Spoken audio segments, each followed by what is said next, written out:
Show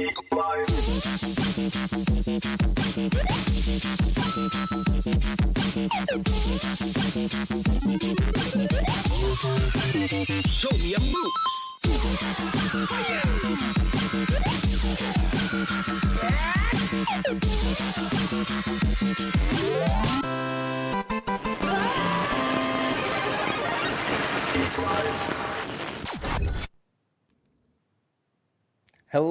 Hello, and greetings, citizens of the Twitchverse. Welcome to another episode of Geeklife Live, your source for all the nerdy news you need to know. If you're new to the show, we are a 2-hour mashup of all pop culture news you know and love. We talk about video games, we talk about movies, we talk about TV, we talk about comics, we talk about cosplay, we talk about all things nerdy.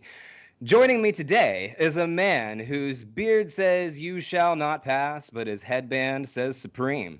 He is Jake the Great from Gonzo Gone Live. How are you doing today, Jake? Living the dream. Living the dream. Is this week been treating you well? I mean, every week treats me well. I'm alive. Yeah. I'm here. I'm, like Q, I'm Still Standing by Elton John. You know exactly. What I mean? Like that's that could be a theme song for everybody going through quarantine right now. I'm still if there was a montage of my life since like early March when I started to quarantine, it would just be like me playing video games and eating, and it would just be like, I'm still standing, and like, Yeah, I feel you hard there. Well, we have a great show planned for you today, but before we do, we want to remind anyone that if you like what you see here tonight, feel free to give us a follow on here, either of us on our personal streams, which you can see right below, as well as our Twitter handles. We both tweet as well. I am at Rusebane, WRUSE_BANE on both Twitter and Twitch. And Jake? Yeah, I'm at Gonzo Gone Live on both Twitter and Twitch as well, so feel free to throw us a follow. Yeah, and feel free to follow us here as well, because we got tons of nerdy stuff that you want to know, and you want to get those notifications. You want to know when we're going live. That's the best way to do it. We've got a great show planned for you all tonight, although somehow we have ended up with less content around alien DNA and demon sex than the evening news, but I digress. Jake, what's on the agenda for tonight? Yeah, I don't know how we're not covering those stories. You know, right? That's like just Seems normal like news now. Like, right. yeah, that's CNN's got that one covered, and we're covering this stuff. I will get into anal probes and destroy all humans later, though. Like, that's we will. Fair.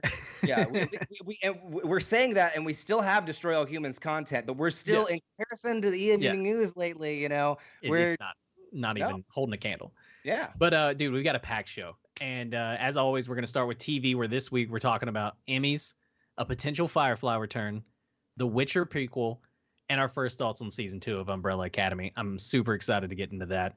Umbrella Academy's been great so far. And then next we go over to the big screen where we talk movies. This week we've got huge news from Batman. A monster AMC and Universal deal is locked down. And then we got a few Uncharted updates as well, which I think a lot of people are super excited about this Uncharted movie. So then we hit the video game section where we're going to be talking about Nintendo news from the good, the bad, to the ugly.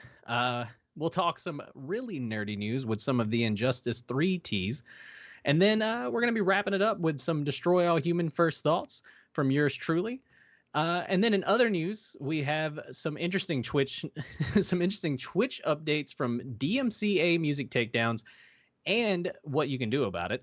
And then AOC explaining Twitch to old white men, which I think the last week a lot of technology was explained to old white men. If you watched any of the hearings from Apple, Google, right? You didn't think we were going to be able to bring AOC into this, but we are. So we will represent. AOC stands in the chat. Let us know. And then finally, we'll be wrapping it up with our top Zen. Because every now and then it's not a top 10, but this week it is. And so this week, our top 10 is the most anti-fascist characters of all time. So let's get right into it with these new TV headlines. And we're going to kick it off with Emmys. Right off the bat. Emmys, man. This was an incredible week for the Emmys, an incredible week for comic book shows in general. Tell us a little bit about who put at the top there. Oh, yeah.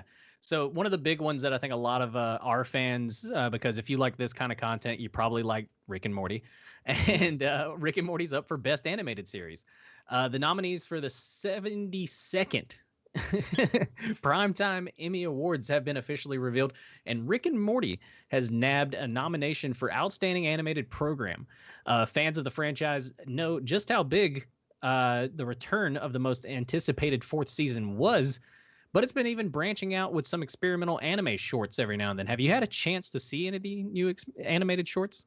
I haven't seen some of the animated shorts, but I have seen some of the episodes, like the Vat of Acid episode that got nominated for That's the one that got nominated. Yeah. Animated program, and just the irony of that episode of all of them, because the whole plot of the episode is that it's a ploy, it's like a cheap gimmick, and the fact that that was the one that got the Outstanding Animated Program, that's a touch of irony on that award that I love to see. I just love, it's always good to see Rick and Morty getting the nomination because they really, first, they deserve it. Great show every time. Right. This season, I think a lot of fans were kind of up and down about it, but to see the Vat of Acid episode, especially like you said, given that episode's content, like specifically, oh man, like just perfect. Right. But alongside the Vat of Acid episode, say that really quickly, right? Has been fellow nominees Big Mouth's Disclosure, the movie, the musical, Bob's Burgers, Big Trouble in Little Tina, BoJack Horseman's The View from Halfway Down, which, by the way, oh my god, dude, fucking BoJack. Was that the funeral episode? That is actually, I believe it's the episode. Yeah, I think it is the funeral episode. It's the one where he kind of like. I don't want to give too many spoilers, but it's the one where Sagittarius is like his father, and he gives that poem before he jumps, and it's The View from Halfway Down. Fun fact, that poem was actually written by one of the show creators. It's not like a real poem. It was written for that episode. Dude, it literally like tears. Like I was shook. Like if you've ever like dealt with mental health issues or anything like that, BoJack is one of those shows that can really strike a chord at times. And The View from Halfway Down was one of those episodes that did. And so, but then also The Simpsons, Thanksgiving of Horror. And they also got the nod for an Emmy. And so there's just a lot of really great animated shows that were nominated this year. And so the Vat of Acid episode is going to have a lot of competition. And so, but then Stranger Things also nominated for Best Drama Series, along with The Crown, Better Call Saul, The Mandalorian, Killing Eve, The Succession, Ozark, and The Handmaid's Tale, which, I never got a chance to check out The Handmaid's Tale, heard great things. It's good to see Hulu still on this list as somebody who's, getting the Emmy nod too. Yeah, because they've had a lot of really great original programming this year. And The Mandalorian, come on, man. Like, that's the one that I'm really pulling for. So, oh yeah, of course. I know our fans are going to be saying, maybe some fans are going to be saying Stranger Things. That was the headline really here, but like, come on, Mando, let's get it. Right. And then some of the other category nominations below, which include Watchmen, The Good Place, Curb Your Enthusiasm, and What We Do in the Shadows, and more. And so if you haven't got a chance to check out Watchmen or Curb, or, any of these, really, any of the shows we've named, but like really What We Do in the Shadows is one that I think I want to do a deep dive on one week by myself. I would love to just go into how amazing What We Do in the Shadows is. What We Do in the Shadows does deserve its own just kind of, it definitely deserves a deep dive, and it definitely deserves somebody kind of taking a scalpel to it, because it's a unique form of comedy in my opinion, and I think it's definitely reached a whole unique audience. It's a brilliant show. Hell of a whole lot from the Emmys. Go ahead. Oh no, I was just gonna say, and then wrapping it up, Watchmen led with 26 nominations. That's right. I was about to ask who got the most, but Watchmen. If you watch the Watchmen series, and a lot of people got the chance to, because it was opened up for free for a lot of people for a good minute. Absolutely brilliant series, and you want to talk about one that's absolutely relevant to our times right now. Some of the pictures you see outside look like scenes from Watchmen, and Watchmen like called it. Oh yeah. Just crazy stuff. It gives me shivers how relevant that series was in culture today. It's insane, because whenever the first like episode or two, I thought like, is this kind of like propaganda? Like, what's going on here? Like, it kind of like, exactly. It kind of was a little, a little rocky there for a second. I mean, not rocky if you're like, if you stand for the blue, but like I guess for anybody else has been kind of like there's a lot of tension going on. And so for a minute there, it was like, what direction is this show going to take? And then towards the end, it was just one of the best shows I'd seen on television this past year. And I'm so glad to see that it got hit with 26 nominations. I think it really opened up the floodgates to a lot of people who had never heard of the history of Tuskegee. Or not Tuskegee, but Tulsa. Tulsa.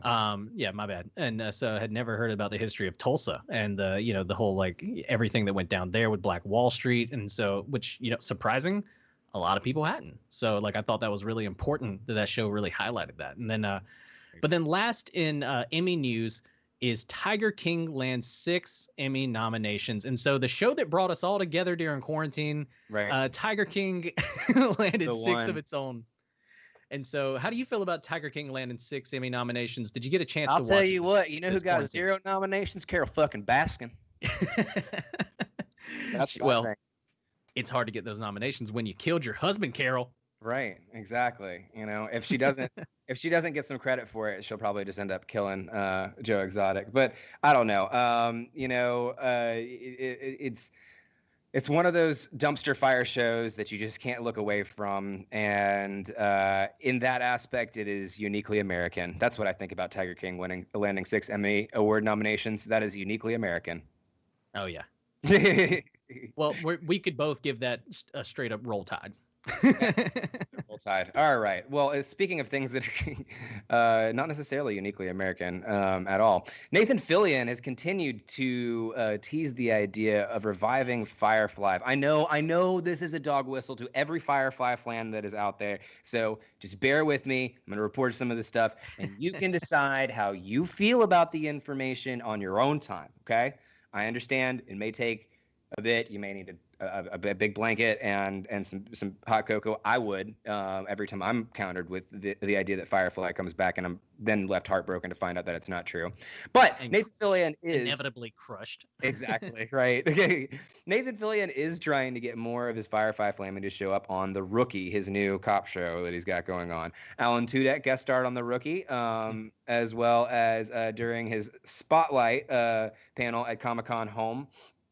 Nathan Fillion included an appearance from Joss Whedon. Fillion also hosted an interview where he tried to coax Gina Torres into a role in the Rookie series as well. So the fact that he is recruiting specifically these people from Firefly to come onto his show is trying to kind of stir up the idea. And as of recently, Fox remains open to the idea of reviving Firefly. Nathan Fillion, basically, they revisited the idea recently, and Fox's president of entertainment, Michael Thorne, said in January that the idea of Firefly wasn't necessarily off the table, and this is coming from comicbook.com. At last check, the existence of the Orville on Fox had crowded the space for Firefly, and who knows if that may have changed since Orville has made the jump to Hulu. So now with Orville on Hulu, we have room for a space show on Fox.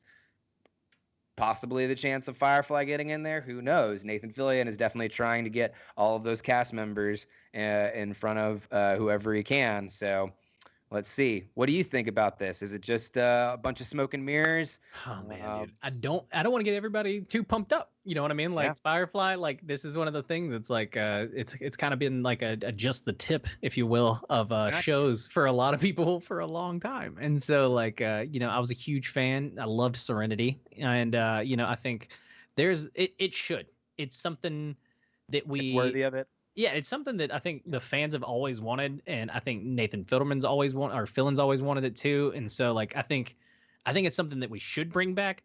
Now, if it will, I don't know. But like you said, I think there is room for more space cowboy television shows out there because there's not enough of them, really. I think for us right now, and so this is the to infinity and beyond time. So, I agree, and I hope that it has the possibility. It's been something that's been teased for a very long time, and definitely something we've gotten our hopes up about. But hey, Jake, look, Snyder Cut's coming out.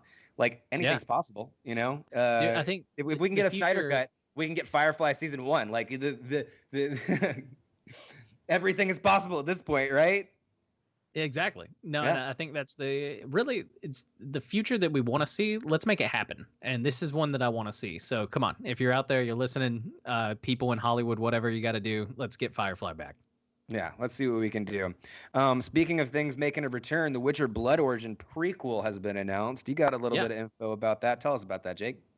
So, as according from a new tweet from Netflix, as of July 27th, 2020, there is a new Witcher Blood Origin prequel that'll be coming or live to Netflix, which I think we can all be very excited about. I know a lot of people are stoked. We talked about season 2 of The Witcher on last week's episode, and so, but according to Netflix's tweet, 12,000 years before Geralt of Riviera, the worlds of monsters, men, and elves merged into one. The first Witcher came to be, announcing The Witcher Blood Origin, a 6-part live-action spin-off of the Witcher series from Delkin D. Barra and Lauren Schmidt Hirschrich, which I'm sure I murdered their names because I'm from Alabama and I can't talk.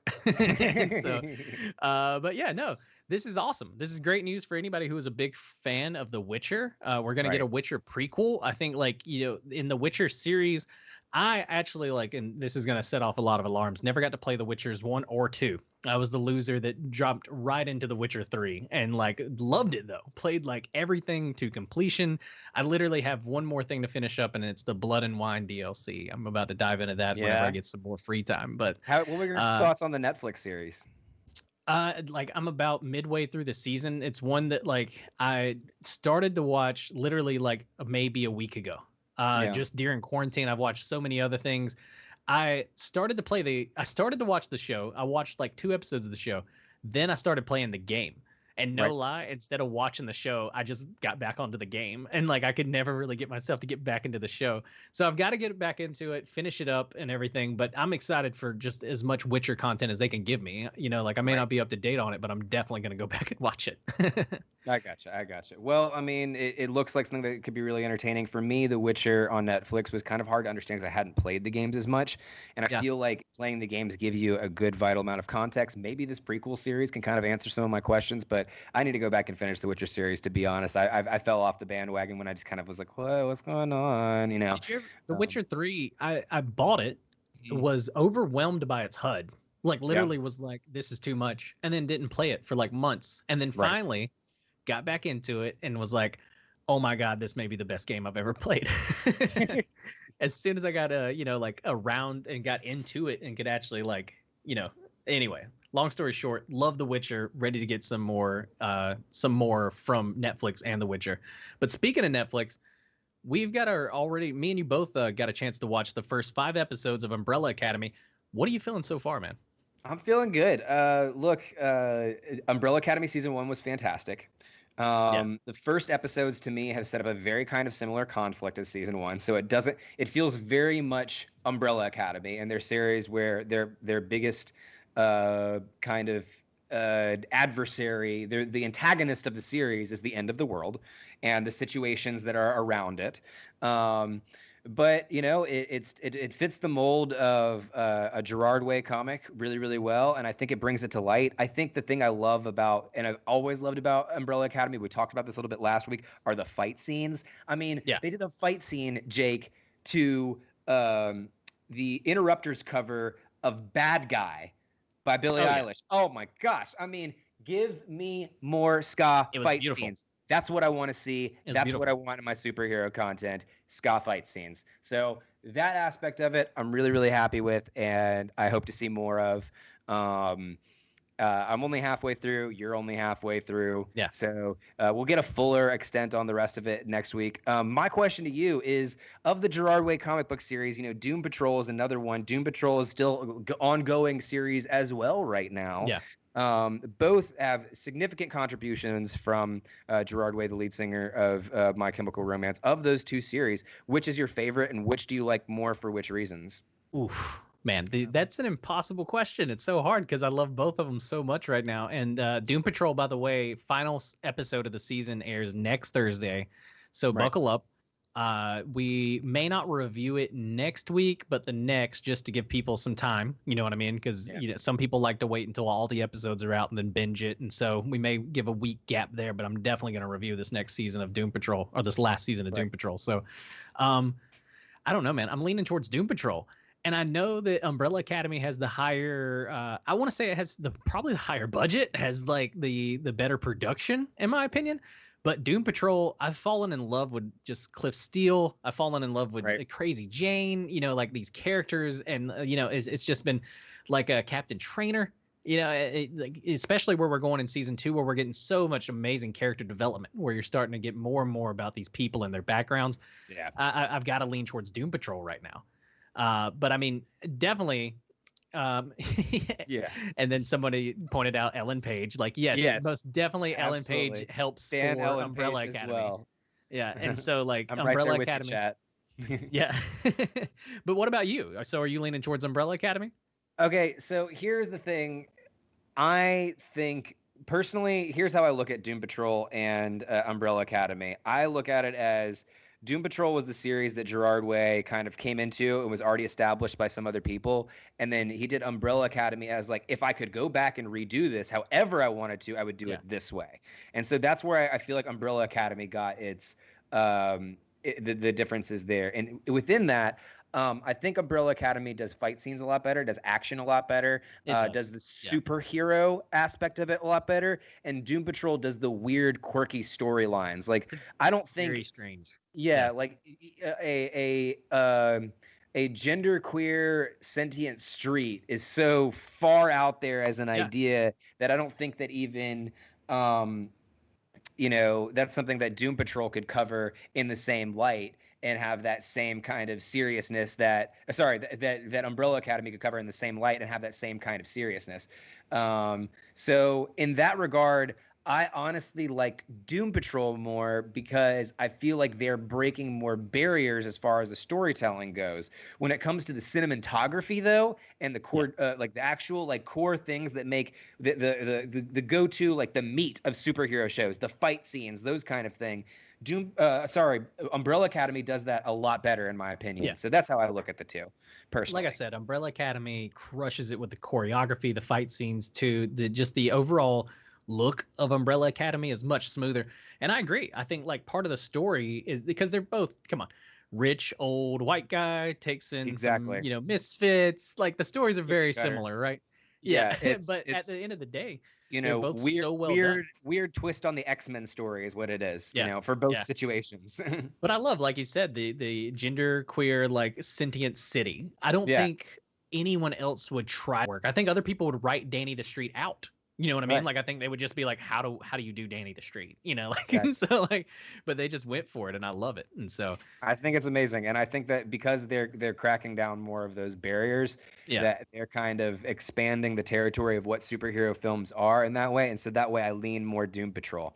But the Umbrella Academy has been amazing so far, and we'll definitely be reviewing it too after we give it some time to let other folks finish it up.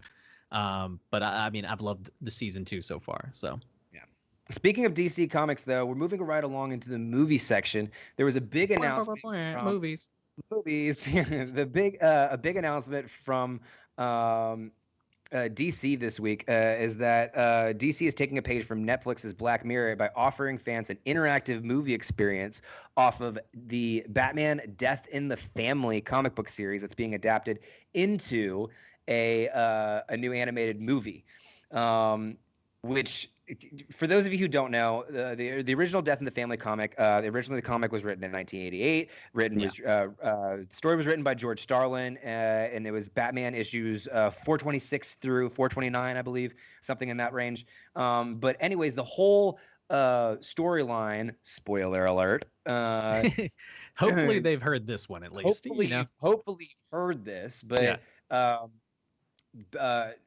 Joker steals Robin. Robin gets beat with a crowbar and dies before Batman can come and save him. That's the basic plot line there. That whole plot line was actually decided back in the day. It's a clever callback to the 1980s interactive event where DC Comics actually let fans determine the fate of Jason Todd, the only Robin who has ever died at the hands of the Joker, through a phone-in voting that was advertised in the comics. And yes, fans chose for him to die. Yeah. So Netflix has Of kind course of they taken did. right. Netflix has taken this idea and kind of played with it even more and put it into the modern era, taking hints again from Netflix's Black Mirror and offering that interactive movie experience. And I cannot tell you how excited I am for this, Jake. Oh, this is so cool. The data Netflix collects from this is going to be very telling. I have a feeling Jason Todd's fate is very similar. Is going to be very similar to what it was the first time. So, right. Yeah, I think that that's the case. But I mean, like, also, I don't think this is it's not necessarily a poll. What it's going to do is from the trailer that I saw, yeah, you can make choices through there that interact and change to have different endings, and that's the part to me that is going to be so cool to see because it's like, okay, what if Batman did save Jason Todd? How does the story change from there? It looks like one of the endings has him ending as Hush, which is a whole new like, crazy mind fuckery business. And dude, I'm so excited for this. I'm excited for this too, man. Antsy. Because I love anything. Dude, Batman or the animated DC stuff has been crushing it lately. Like, and I think anybody can admit that. Like, DC Universe has almost been worth its weight in streaming dollars just because of the animated movies and stuff that they've been coming out with lately. And this is just another one to that. Like you even alluded to, Batman Hush, that was phenomenal. Loved it. And so that's I'm really excited to watch this one. Really excited, and Really I'm excited. excited to spend hours diving through which one, like just the different ones. Like I think we all did Bro, I'm that gonna with be calling you up after each ending. Be like, "Oh my god, dude, if you what don't was do the this, if you do that." what was the Netflix movie that did that? That's that's That was gonna bother. it was Black Mirror that had the interactive episode, and then there was another interactive episode on Netflix as well. I think it was a kids show though. But Bandersnatch. That's what it was. Bandersnatch. Yes, Yeah. Bandersnatch. The Thanks, Chad. chat got it. All right, there you go. All right, so what else? We have this big AMC and Universal deal that happened over this last week. Can you tell us a little bit more about that, Jake? Yeah, so we had a monster AMC and Universal mashup day, or mashup deal, I should say. AMC and Universal make a deal for about a 7-day window, which will allow for movies to go from in theaters to on demand in about 7 days, is what they're quoting, or 17 days. Excuse me. Don't want to get everybody too excited. And so it's going to be a little longer than a week, but it's going to be straight to your couch and right as almost within a 2-week window of whenever we get out of theater. So that's going to be amazing. Under the new agreement, AMC will get a chunk of video on demand sales, which of course is what they were holding out for, right? Mm-hmm. Which are now required to be premium rentals that hover, sorry, I can't talk right now, hover around the $20 range for a 24-hour span. All Universal theatrical releases will now have to have a premium pricing should they go to video on demand after the 3-week theatrical grace period, as opposed to a new cheaper price from some services. So it's actually like it's a huge blockbuster deal where, they're calling it historic, and it could shape how theaters play ball with studios in a post-COVID world. And That so makes sense. that's been the biggest thing too, is a lot of people have worried about how are our theaters going to survive this new COVID or this new post-COVID world? How are we going to be able to, go see movies and everything? And so this is really one of the first moves by AMC to kind of like say, oh no, we want to stay. Like, we definitely want to still be a thing, but we want to get a little bite of that video on demand money. You know what I mean? And so the previous standard has been that studios and exhibitors agree to a 90-day period of theater exclusivity as an attempt to get moviegoers into theaters instead of waiting for the home media release. They said that this is focusing on the long-term health of our industry. We would note that just as restaurants have thrived even though every home has a kitchen, AMC is highly confident that moviegoers will come to theaters in huge numbers in a post-pandemic world, which I tend to agree with. I think once a vaccine's going, once the people are feeling like Dude, kind of like, the movie theater. yeah, exactly. I want to I go miss to the it heavily. movies. You know, I miss weird things because of quarantine, and the movie theaters is one of them. Like, I do want to go see it. Like, here in Austin, we have something called the Alamo Draft House. I don't know if you've ever heard of the Alamo Draft House. So good. But that was my favorite place to go see new movies, and it's much more of an experience. So I definitely think that people are going to return to it, and I think that they're safe to bet on that. Yeah. No, exactly. And this is just kind of like protecting. This is, well, it's kind of like an investment into the future of how movies and theaters are going to react, which is that people want to watch movies on demand at a much higher rate than probably us theater junkies, right? And so some of us are going to pay to go see it in a theater. We're going to pay for that theater experience. And I think as soon as the pandemic's starting to kind of like lower out, shit's getting kind of back to normal, we're going to go back to it. I know I am, right? But then I think a lot of folks are really going to love this 17-day grace period where after a movie comes out in a theater, you can just wait 2 weeks essentially. And then boom, you've got it right on your couch. And so it's really bringing a new beginning to the whole, like, what is it? Like, I'll wait until that's out on DVD. Now you don't have to wait that long. Like 2 weeks, essentially 17 days, not bad at all. That's not bad at all, and they're at least getting some of that video on demand money. And look, to see anybody, two big organizations come together and be able to make a deal where both people are, I mean, not necessarily, as happy as they'd optimally want to be, but kind of, making way with something, hey, kudos, right? Exactly. Bravo. At least you're able to work it out and be adults about it. So I think that's great. And last but not least, in movie news, I think you got a little bit of some Tom Holland Uncharted movie, a little bit of news for us. Tom Holland has apparently begun filming an Uncharted movie. Now, we don't know this for sure, what the movie, because the movie is unannounced, but Tom Holland posted an image of what looks like to be a black piece of cloth with the word Nate emblazoned in red. Holland captioned the post, day one, #Uncharted. If you know anything about Tom Holland, okay, it's that Tom Holland is horrible at keeping a secret. He doesn't. He doesn't keep secrets. When it's anything in the Marvel Avengers movie, and there's super clips of it. You can go out there and look at them all over the place, where he has to go in with an interview buddy every single time because he's about to reveal spoilers. And in the middle of the interview, like he'll just Benedict Cumberbatch like, just like nope. So if this was a contract, right, signed a contract. And this news does come after Holland took a COVID-19 test last week in preparation for a mysterious project that we don't know of just yet. So it's more than likely that Tom Holland has leaked an Uncharted movie that has begun filming. How do you feel about the idea of Tom Holland starring in an Uncharted movie? I like most of the internet. I'm super excited about it. I'll take some more Tom Holland, please. Give me a little bit more on my screens. Exactly. I think he crushed it as Spider-Man. I'm really excited to see him kind of step it into almost a more grown-ass man role with this, with Nate from Uncharted. And so no, I'm excited about it just as much as everyone else is. I think this is a movie that's been kind of like alluded to happening for a long time. And I think maybe with this slip up, which I think I think movie people who work with Tom Holland knows he's going to tweet out stuff for his fans or whatever. Right. You know what I mean? And so I think it's honestly kind of a part of the whole thing. Right. And so I think, but I think this kind of validates it and it kind of confirms it. And so I think we can actually start to, if you're an Uncharted fan, you can actually start to get hype about it because it seems like it's really going forward.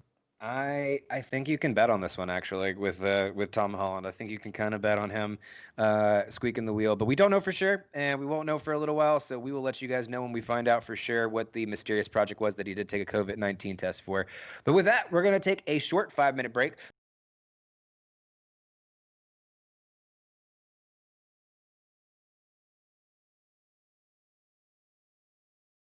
Transition. And welcome back after that super awesome transition we had going on. Surprise to me. You like our Sports Center transition? Yes. During the break, we were asked how we feel about Ryan Reynolds, and strongly is how I would answer. Strongly and positively in many ways. He's hilarious. He's incredibly gorgeous. He's Deadpool. That's my thoughts about Ryan Reynolds. What about you, Jake? Yeah, big fan. Big fan. I don't know if you're gonna find many people, especially that are in our probably our fandom, if you will, whatever, however small it may That be, have that doesn't negative like feelings about Ryan that. Reynolds. Yeah, I mean, I'm really excited for his new movie where he plays an NPC. He always seems to Yeah, kind of really nail it. You know what I mean? Like you said, he's Deadpool. He's now getting into that video game movie where he plays the NPC, and it's just like, I think, dude, just all around hilarious guy. Right. So. Absolutely. So that's how we feel about Ryan Reynolds, but we want to talk to you a little bit more about how we feel about video games. Before we get into some of those headlines, Jake, what have you been streaming lately?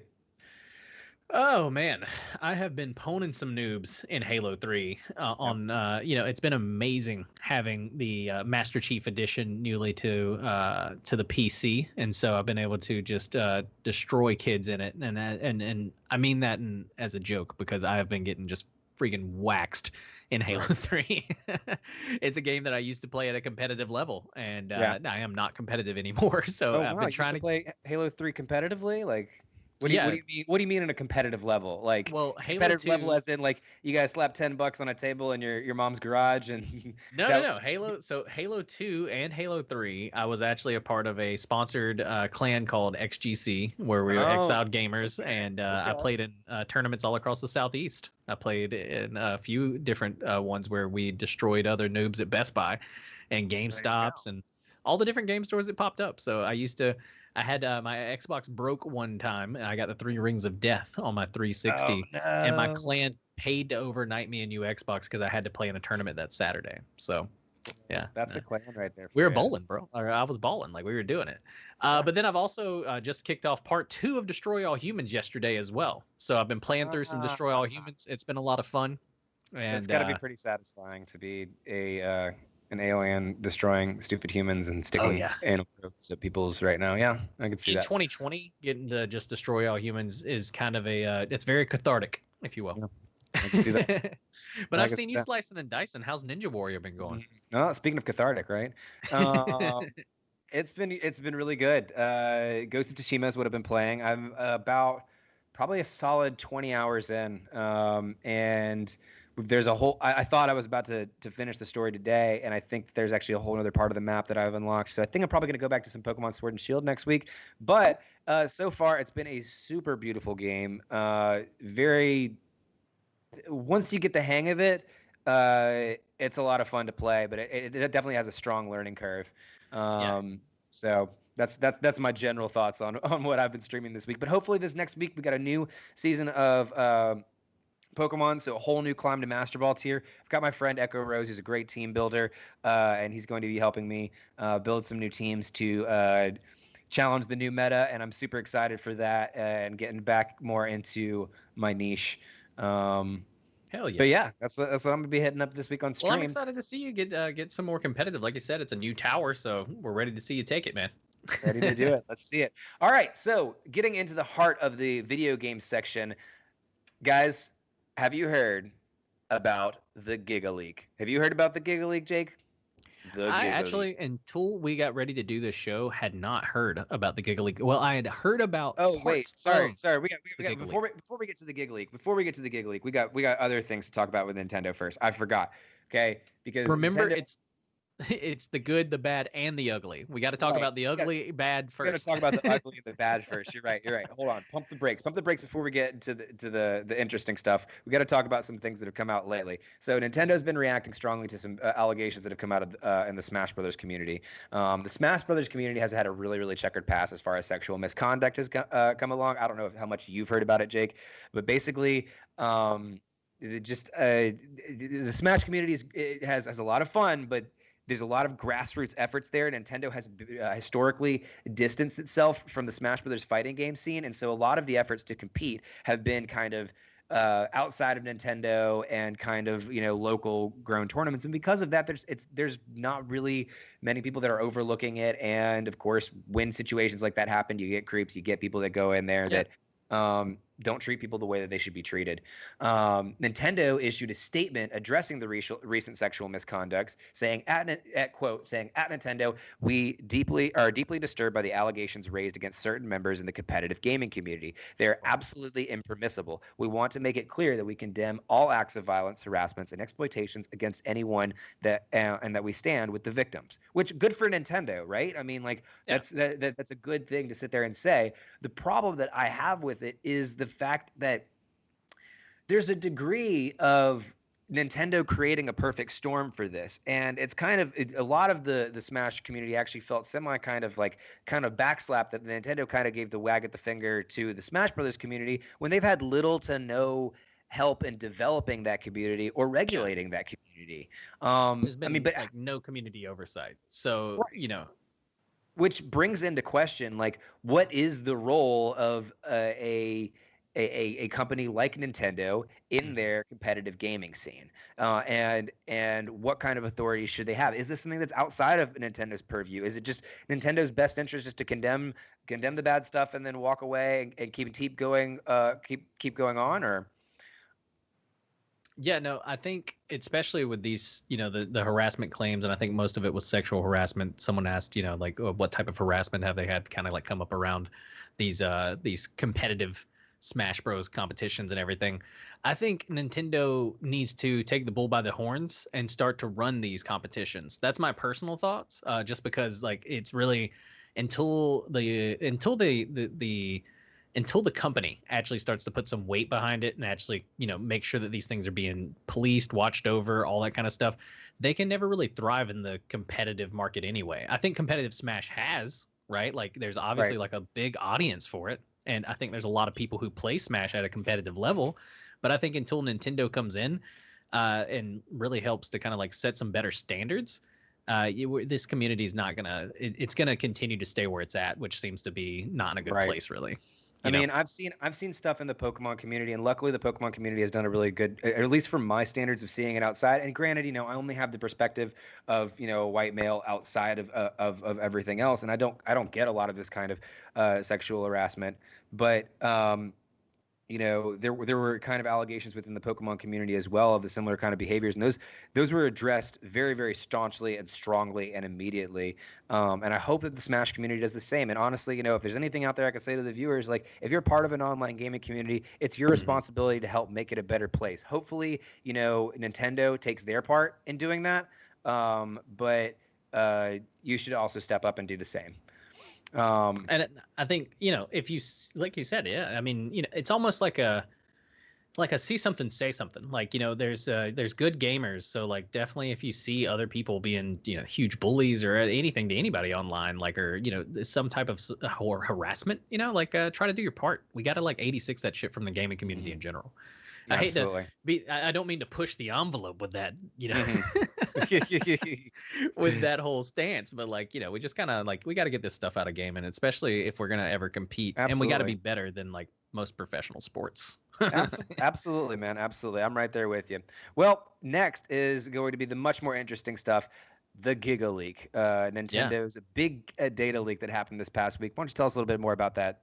So the Giagaleak, as it's being dubbed, it was a huge leak from Nintendo. All the data seems to have came from several terabytes of data taken from the data breach that included the 64 and the 3DS's source code, which is being released slowly to the public, stemming primarily from 2 posts on 4chan. So we found a lot of this has come from 4chan, so bear with me. The posts each contained gigabytes worth of files and documentation. All this stuff has been confirmed, so it's no longer sketchy. Like this is legitimate stuff. Yes, it came from 4chan, but we've got this stuff verified by the people that actually made this stuff. They said that they hadn't seen this stuff in years. Yeah. And so it's a crazy, huge data leak, by the way, though. I don't think a lot of people can comprehend just what a gigabyte of data is. You know what I mean? Yeah. And so gigabytes worth of files on internal Nintendo projects. The first set of files contained data primary from the Super Nintendo era, the NES era projects, and the second set included information from N64 projects. The leaks included, along a lot of other elements, source code for games like The Legend of Zelda: Ocarina of Time, Super Mario 64, and many more, and a lot of unknown games that apparently were canceled projects. And so that's been really an interesting thing that they have found in a lot of these leaks. But a lot of the ones that you've probably heard of are going to be these following ones. One of the big discovery in the release data included Super Mario World, Super Mario 64, and Pokemon Diamond and Pearl information. Beta sprites of Yoshi Show at one point. Yoshi was so much more dinosaur-like in terms of his shape and kind of like just how he looked. The original like look and feel they were trying to go for Yoshi was just going to be like completely wild, right? And then a lot of Super Mario 64 models have been found, including Luigi, that had apparently been cut out of Super Mario 64. And so that's been one of the big news things that's come out of the whole Giagaleak 2, has been that apparently Super Mario World or Mario 64, my bad, was originally going to be a 2-player game where Luigi was in there. And so I think a lot of folks were super like, what? Like, come on, that would have been amazing. Because I know a lot of us played 64 on couch co-op. So to be able to have played Super Mario World or Mario 64, God. Anyway, couch co-op would have been just phenomenal. But I believe you also have some more news about the Pokemon sprites. So Pokemon, there was a bunch of other things too in this leak. So yes, Pokemon Diamond and Pearl leaked, and man, there was so much cool info that we got from there as well, including tons and tons of beta sprites. We have some of them pictured down here in our content window below as featuring Rotom. That's Garchomp in there, and the beta sprite for Regigigas. Some of the sprites were just simply unfinished, which is the reason why they look so poorly done. But like, of course, Rotom and Garchomp look absolutely completely different than they used to. And some of the other ones like Vespiquen got a really crazy rendition, and there's some Pokemon that got cut completely, for good reason. They look pretty phallic in nature, and they could probably be mistaken for someone's genitals. So I think that's probably a good reason to cut a Pokemon from a kid's game. You know. What do you guys feel about this one? Kind of looks like a dick, Richard. So kind of looks very penis-like. But a lot of really cool Pokemon leaked. There's also beta copies of The Legend of Zelda that leaked as well. We had leaks from Ocarina of Time and Majora's Mask. A couple of the leaks from Ocarina of Time contain a couple of mini dungeons that were scrapped, as well as early designs of Epona, and some highly detailed renderings from the menu screen. Majora's Mask leaks, though, contain a show beta that show that the beta had been a 7-day long period which the game took place instead of the 3 days that it does in the alpha version, and scrapped an entire archery mini game that happened in the Great Bay. And there was just tons and tons more of these information from these terabytes. People are still digging through it, and people have confirmed stuff from Star Fox, from like we said, it was gigabytes. Super Mario Kart, of data. Yoshi's Island. There's going to be a lot more. I think we're going to continue. We'll probably end up still discussing this weeks down the road from now as more and more stuff is found in these files. So it's just going to be really interesting to see a lot of the stuff that either got scrapped as well. And so definitely a huge data leak coming out of Nintendo. Speaking about leaks and things that were scrapped, the Injustice comic book writer has teased a possibility about Injustice 3, which, if you know anything about the Injustice video game, for those of you who are unaware, Injustice is a superhero fighting game based on DC Comics. It's made by NetherRealm Studios, the same people that do Mortal Kombat. It's a lot of fun. But the Justice comic book writer teased the possibility awful at it. I love the game. Okay, I played Injustice 2 a lot, but honestly, you know, since our college days, since we don't have the fight squad back in the day, you know, like it's not the same. Like fighting games are just not the same. I'm still gonna probably play the crap out of Injustice 3 whenever it comes out. Talking trash on the couch though was always premium. Right, you had to. So the Justice comic writer possibly teases an Injustice 3. If you know anything about the Injustice video games, it's actually everything, all the storyline has a precursor comic that's always followed along with it ever since the inception of the game, and has kind of preluded to new events. Taylor, the writer for the Injustice comic, penned much of the Injustice comic book, and recently took to Twitter with images of the letter I and N along with quotes from the comic. It doesn't take a World's Greatest Detective to figure out the third run of the Injustice comics might be in the works, which inevitably led to speculation that Injustice 3 isn't too far behind. There's even more evidence for this. Back in June, NetherRealm posted a job listing for someone to bring Injustice and Mortal Kombat to PlayStation 5 and the Xbox Series X. The studios began alternating between the two series ever since the first Injustice Gods Among Us launched in 2013. The studio's latest release, Mortal Kombat 11, was released later last year. So in other words, it's time for an Injustice game. The previous two runs of Injustice comics were both prequels that set up the events of the respective games. Unless DC Comics has decided to split the Injustice comics from its video game counterpart, we could hear some Injustice news soon. Warner Brother Games does have an announcement at DC Fandom on August 22nd, which could be a possible announcement there. I also happen to see, and I can't find evidence of this, but comicbook.com, I believe, did share an article saying that Injustice 3 was announced, and then the article got scrapped later on. Oh, so yeah, it got conspiracies. It said breaking news 2 minutes ago. I looked at it, and then of course it was scrapped, and I haven't seen anything on the internet since. Yeah. So I think that it's very, very likely the temperature is right. The rumor mill is starting, and I think that this one is true, that Injustice 3 is there, and it fits it makes sense. They just did it in Mortal Kombat. It's about time.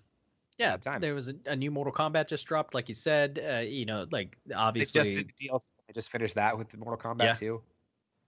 And so it looks like it's about the developers will be ready because, like you said, it looks like they just kind of got like the last bit of Mortal Kombat DLC off their chest. And so really excited to see what happens with Injustice 3, though. That story has always been one of the better fighting game storylines, in my opinion. Like, it's always been a great story, even in a fighting game, where the core is like beating up your friends, playing people online, things like that. But like the story itself has just always been really banger, in my opinion. Yep, I absolutely agree. And I can't wait to see a trailer for it. I can't wait to see who they pick for it. They've got to have some unique picks this time around. Last time we got some really cool ones like Black Canary, the Teenage Mutant Ninja Turtles, a lot of fun ones. So, but speaking of superhero characters coming into video games, Hawkeye has been added into Avengers as a post-launch character for the new Avengers game that's coming out. Yeah. Jake, have you heard anything about this Avengers game? Are you stoked as I am for this game? I have heard, I watched some of the first few minutes of gameplay after Comic-Con at home. I've heard so many, I've been hyped for this game since they first kind of teased it, right? And it's mainly because I've always wanted to play an Iron Man video game. Always wanted to play an Iron Man video game. I think that's going to be one of the funnest parts of this game is playing as Iron Man. They're not nearly as well done as the Spider-Man video games out there. Some of the other heroes that have gotten a lot better treatment. And they do have an Iron Man VR. And I am super excited to definitely play as Iron Man as well, because I do feel like in my squad, okay, like I feel like I am the Tony Stark of the squad, but that's just me. But except I'm poor. I really like Hulk too. I think a Hulk games, the OG Hulk video game back in the day for like one of the earlier PlayStations. I can't even remember. It's like being a giant monster that can just destroy the city, right? Oh, exactly. Yeah, just wrecking things, mayhem. You're basically indestructible. Every time you get shot, you get more and more upset. Now, I will tell you, and this is just breaking news as of right before this podcast, I just read an article that we don't even have in our show rundown. So hold on to your hats. They're saying Spider-Man may be a PS exclusive for this video game. Oh, man, that's great to hear. And so just another reason for Sony to rot in hell. You know what this is? You know what this is, Jake? This is Xbox fans' tears. For not being of us not getting to play as Spider-Man because he's going to be and that was one of the things that a lot of us Xbox fans said whenever we first saw that this game was going to be coming to Xbox as well, was okay, but what about like Spider-Man? Like obviously Spider-Man's a great character. Is there any way he could possibly make a cameo in this game? And so I think a lot of Xbox fans were kind of like excited at the possibility of getting Spider-Man on our console, something we've never been able to have since what, Spider-Man the movie video games, you know? Yeah. And so anyway, but yeah, the newest news that just came out is that it's through the rumor mill that Spider-Man could be a PlayStation exclusive in this one. And Hey, so that's awesome to hear. yeah, Well, and so hopefully they'll add Master Chief. No, I'm just kidding. That's all we got. That's all. I don't know who they add as the Xbox exclusive for that. That's going to be a really interesting pick, but Wait, we also know yeah. that Hawkeye is going to become in there as a post-launch Yes. character. That could very well be actually the one for Xbox. True. We don't know that yet. That hasn't been confirmed. We just know that he's going to be in there. Honestly, he was a character that was missing from the beginning that I saw in there, or that was obviously missing from the get-go. But I honestly think they tried to kind of wean us off and start us off with, okay, here's the first 5, like the guys that you know and love, right? And then here's some more content. Here's some more content. Here's some more content. Cinematic universe it. You know what I mean? Right. Like they're trying to roll them out slow. So I Build- get it.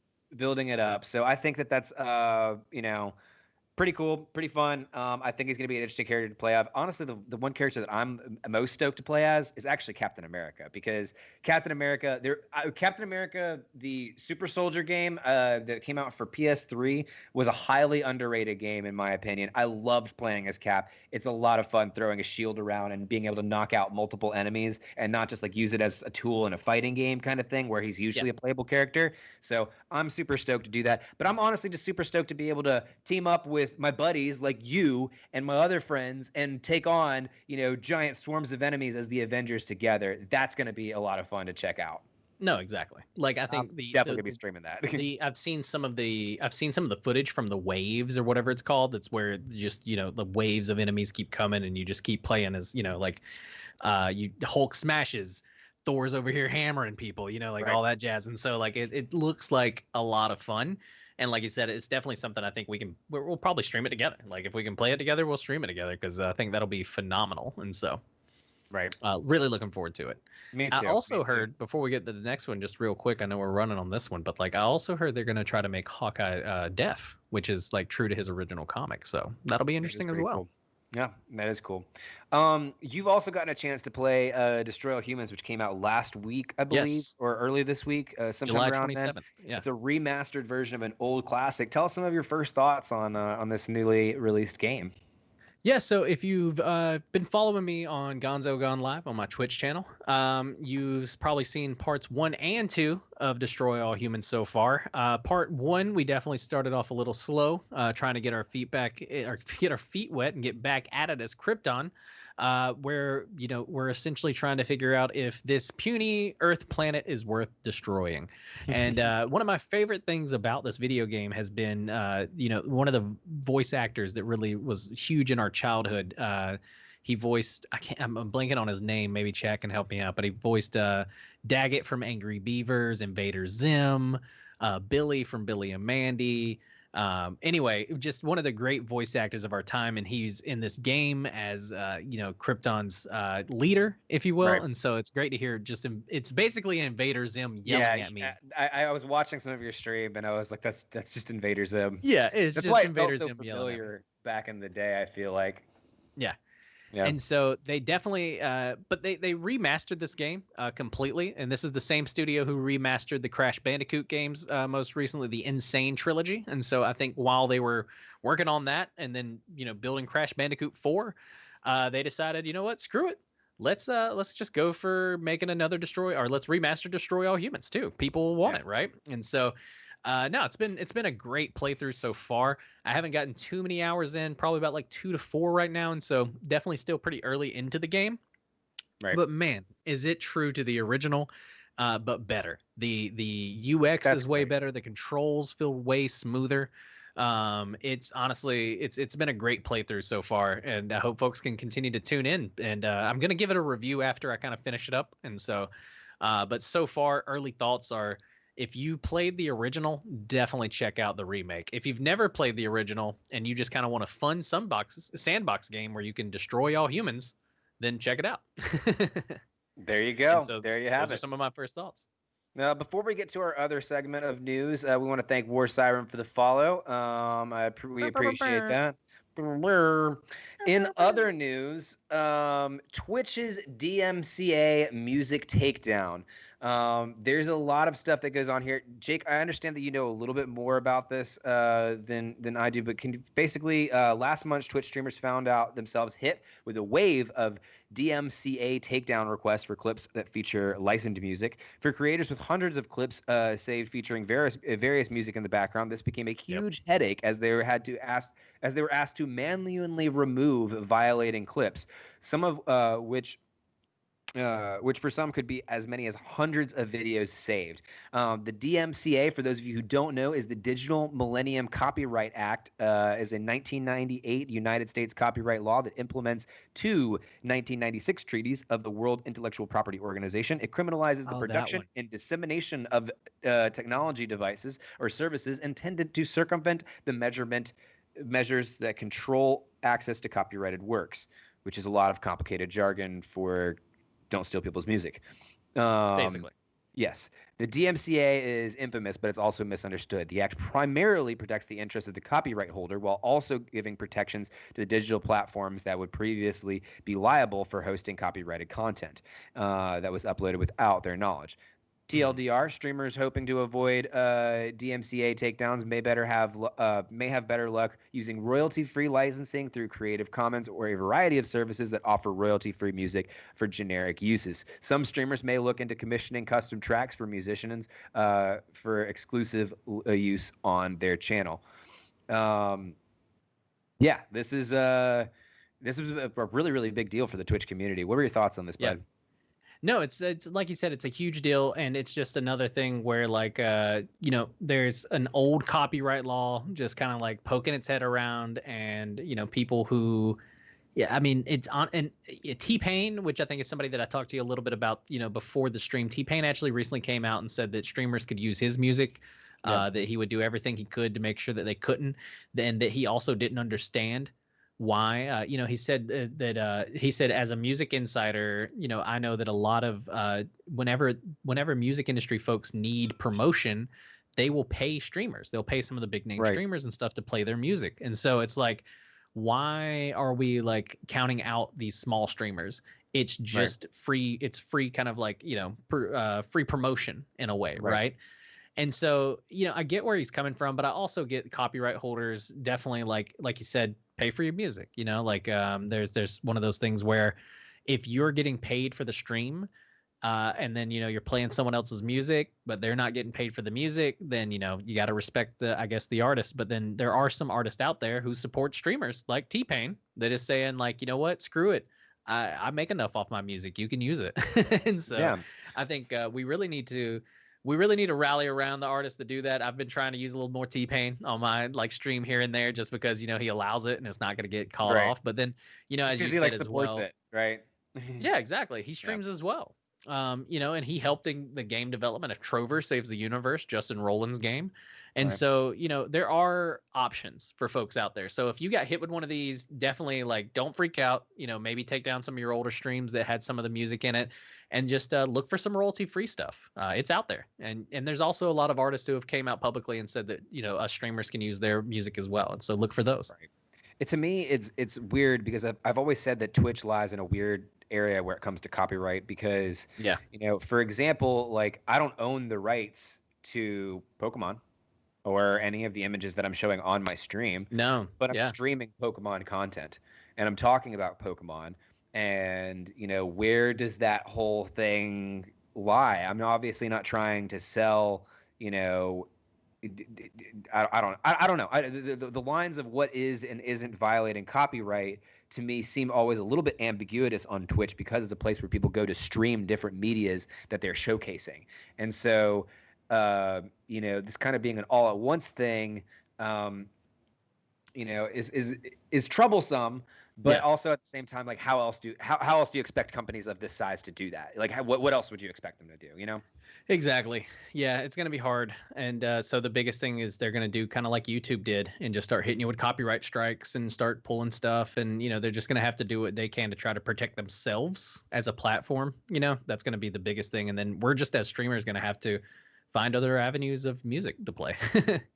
And so, but like you said, it does definitely like make Twitch lives in a weird spot. Like, how am I not getting pinged for like a song that I didn't pay for that's in a game that the game paid for, Yeah. But anyway, we'll see how it plays out. Yep.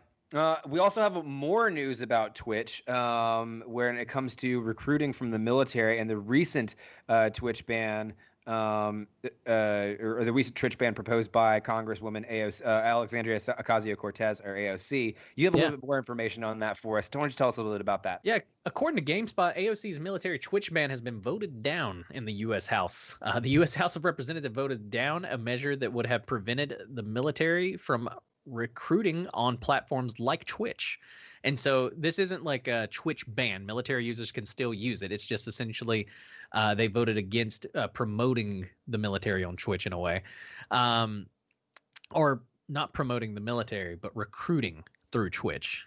The measure would have prevented the military from using video games, esports, live streaming services for recruitment, according to Vice. Several branches of the military, including the U.S. Army, the Navy, maintain their own esports teams and Twitch channels. The U.S. Army recently paused their recruitment efforts on Twitch after facing backlash. And so AOC essentially tried to pass this new bill that would have allowed for, it would have basically not allowed the U.S. government to recruit or the Navy, Air Force, and everything to recruit through Twitch, right? And so I think that was, and like she said, or like the article said, a lot of, the Navy and the Army both run their own Twitch channels, and they also have their own esports teams. The Air Force, actually, I have a friend who's about to try out, I believe, for the Air Force's esports team. And so, like, it's apparently a pretty big thing in the military community, as you would imagine, right? It's right. gaming. At the gaming same touches at the same all spot, communities. it is a sport, like there is a degree of this that should be allowed, as like we have the Army has a football team. They should be able to have a team for esports as well. Exactly. But it does get into a problematic area, which I think is what the Congresswoman was addressing. Yes. And the point. AOC tweeted that she had trouble explaining what Twitch was to members of Congress. The average member of Congress is nearly 60, so not necessarily the audience for Fortnite or Call of Duty Warzone streams. Reasonings behind this started after controversy arose over Twitch viewers of on-duty military officers started asking about war crimes or classified intel. Ooh, okay. So military was also using giveaways on Twitch to get information to recruits for the U.S. Army. The military has admitted that they used first-person shooters like Call of Duty as recruitment tools. And so, that really brings the question, do you feel the feds should be able to recruit people on Twitch? I believe they should be able to have channels and game or esports teams like you were saying, but how do you feel about the actual recruitment? Well, one, I think that it's one, I don't think military officers should have Twitch streams, or on-duty officers should have Twitch streams in general. I think the disturbing thing about this thing is people around the world logging in asking about war crimes and classified intel, because that could actually endanger our soldiers, wherever they may be.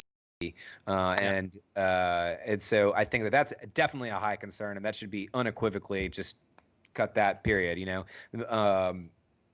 But ever so more, we're seeing the government's role in social media, and I think this is a very unique one because, as I said earlier, the Army should be able to have an esports team just as much as should be able to have a football team. But we do know that they use games like Call of Duty as recruitment tools. We do know that they say, we find people that are predisposed to this kind of atmosphere, and that we look to recruit them. And that to me is troubling, and I think that should definitely be evaluated. And I think that aspect should be given an honest look. I don't think it's going to be given an honest look with the demographic that's in Congress right now, as AOC is kind of indicating. I don't think they understand the importance of what's happening, and I don't think it's going to be able to be recognized until it's a problem that is pervasive. Exactly. I don't think they understand it, and if the latest Senate hearings or anything kind of shows that, or even like we said, another thing was, what is government's role in social media? That was one of the things that Yeah, we had to go over next. And, with the recent TikTok ban, exactly. it was kind Or of the proposed offhanded. TikTok ban. And I don't know if Yeah. you heard about this, but about 20 minutes before the show started, Microsoft announced that they are looking into actually buying it due to the concerns that have been put out there because of Trump basically, proposing to potentially ban TikTok. Yeah, no, that's been the huge news over the past 48 hours, essentially, was that TikTok was going to get shut down. Yeah. Trump came out and said, it could be as early as tomorrow. This could be as early as tomorrow. We'll be done with it. It'll be out of here. And so, like, that's my Trump impression. Pretty good. But anyway, but what Microsoft would be buying essentially would be a part of TikTok US, which wouldn't necessarily be, like TikTok per se, right? Oh, Like I thought they people were actually say, trying like, to buy it from their Chinese owner. no, I mean, they are trying to buy into TikTok. I don't think they'll ever be. They're not going to purchase TikTok. TikTok's not for sale.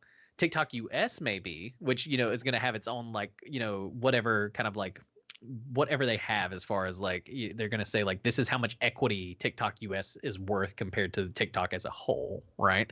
And so like there's going to be some weird little like backdoor deal here where Microsoft gets a cut of the pie. It makes people in America feel better because they think like, Microsoft's based out of Seattle. It's an American company, right? And so we're safe.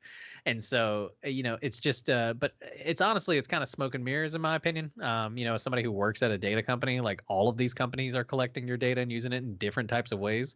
And so it's one of the things where this is just an American company buying stock in a Chinese company to like make people feel more at ease, and not by people to make President Trump feel more at ease.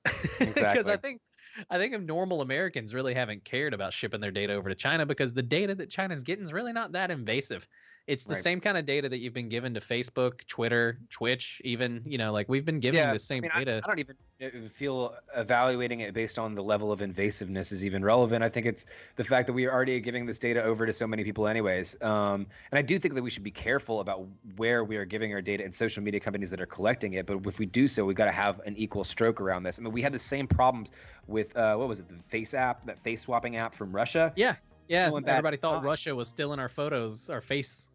No one batted an eye at that. If we're going to Yeah. have that same kind of impetus on TikTok and go after TikTok for what it's doing, we should have the same emphasis on apps like that. That's where I stand on it. I don't necessarily care if we are going to ban stuff from foreign governments because we don't trust their amounts of data collection, because I do believe that we should be fighting for truth and data collection above first and foremost. And if that means that we're stiff arming some people, so be it. But if we do so, I feel that it needs to be on a fair standard. If it's Russia that's doing it or if it's China that's doing it, both of those need to be cut out from. No, 100%. Or if it's America that's doing it, an American company. Yes, exactly. Like that's the biggest thing Elon too is Musk, that right?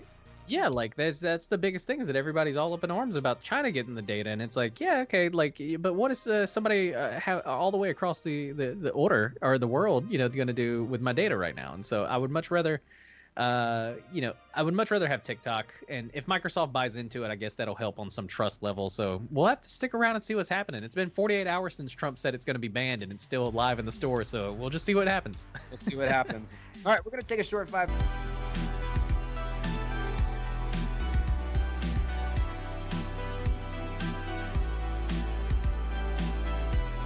Yeah, look at that. Look at that. Welcome back from our Connects Sports Center logo transition we got going on there.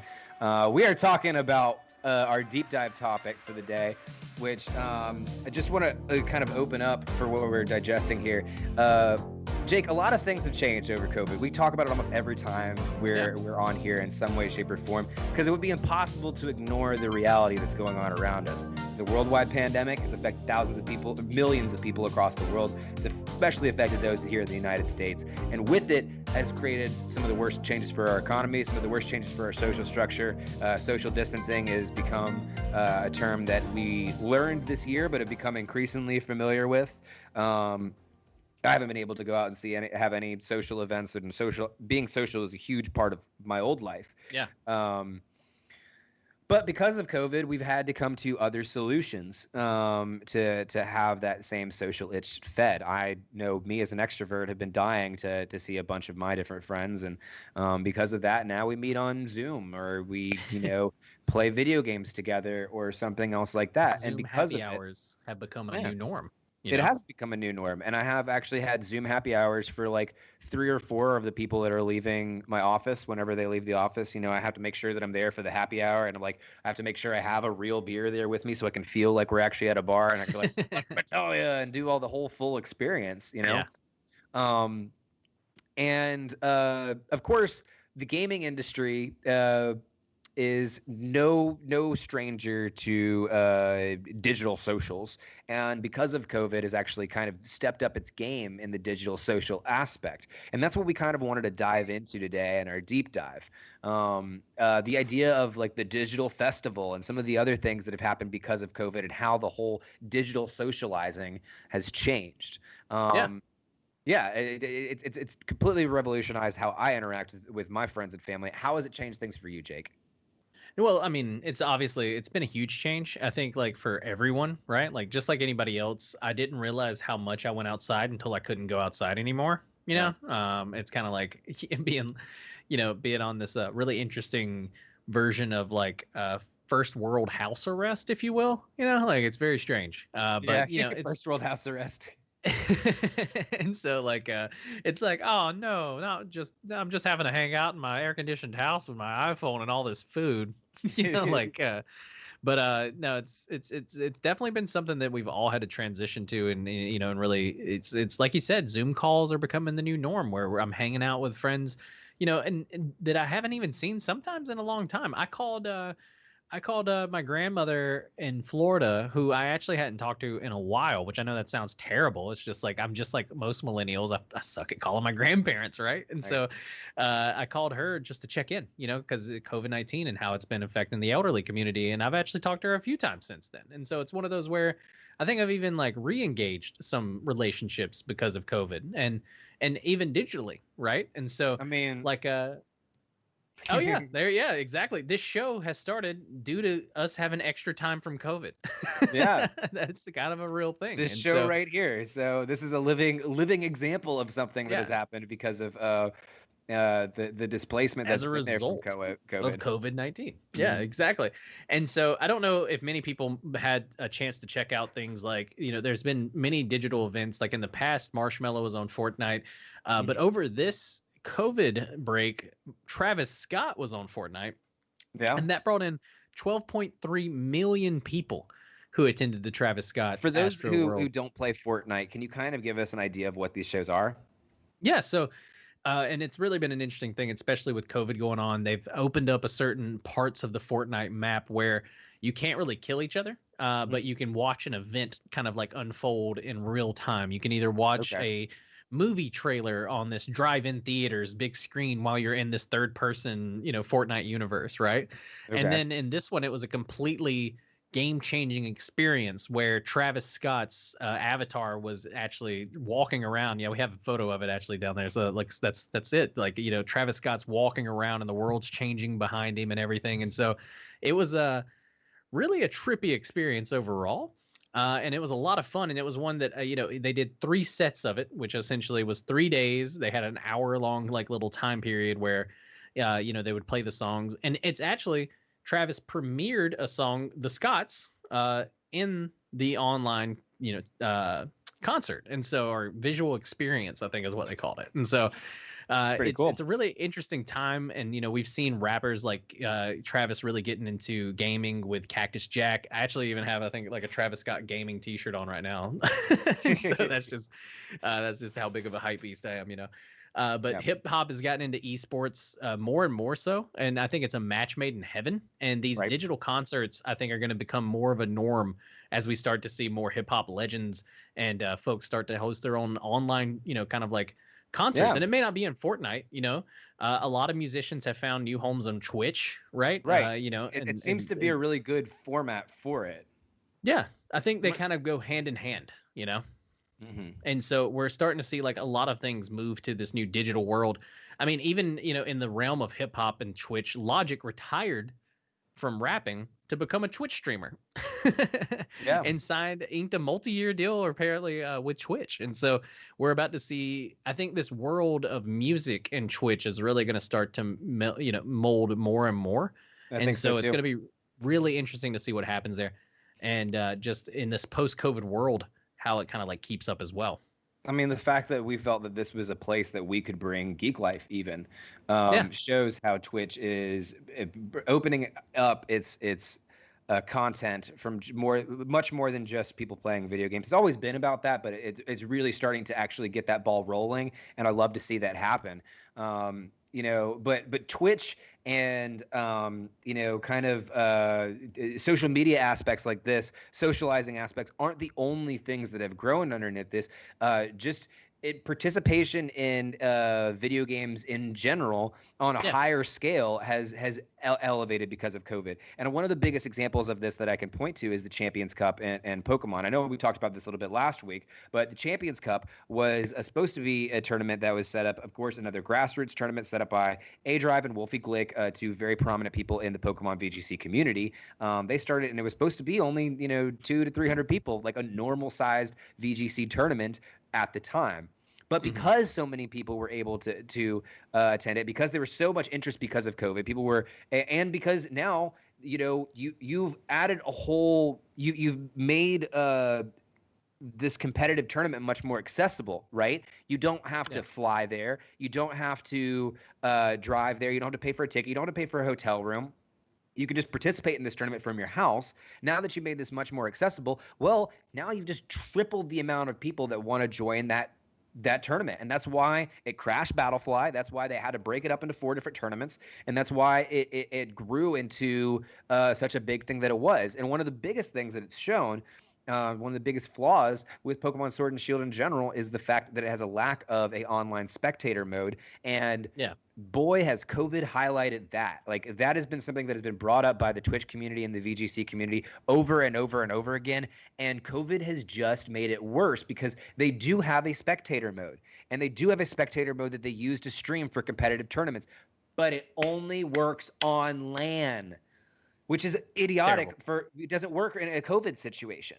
Yeah. So it's really making people rethink how they approach video games, and hopefully people like the Nintendo, like Game Freak, hopefully they'll start to make games with as much money as they have behind Pokemon that are a little bit, more thorough and have features like that online spectator mode, so that it's that these tournaments and competitions become more accessible, and esports can continue to snowball in popularity. Yeah. No, it's one of the things where I think COVID really has highlighted the need for video games to be built with like digital audiences in mind, right? Yeah. And like I think that's where streaming has really pushed a lot of games to recognize that. And that's just been one of the negatives of Pokemon throughout this kind of like quarantine space, is that a lot of people have started to realize Pokemon was never really built to be a huge streamer kind of like game in a way. Yeah. And it's blossomed into that. It has. And I think it's because it has such a dedicated community, though, man. Like, I think so many people are so dedicated to making it one that they can play online and we can play together and we can, compete too. The competition part of it. Just a small little bunny trail here. One of the things that I think makes games like Pokemon really a good one to stream is the fact that it's a turn-based game with a lot of pause in between. And so, like, I can put in my moves and then I can talk to the audience and then I can interact with them. I can react to chat. I can do all that kind of stuff. But also, things like shiny hunting, Twitch streamers are able to actually interact with their chat and be much more social. And so I think games like that actually do beget streaming better. Like they make a better environment for it. And I think that it would behoove companies like Nintendo to look at aspects like that and really glorify that as much as they possibly can. Yeah.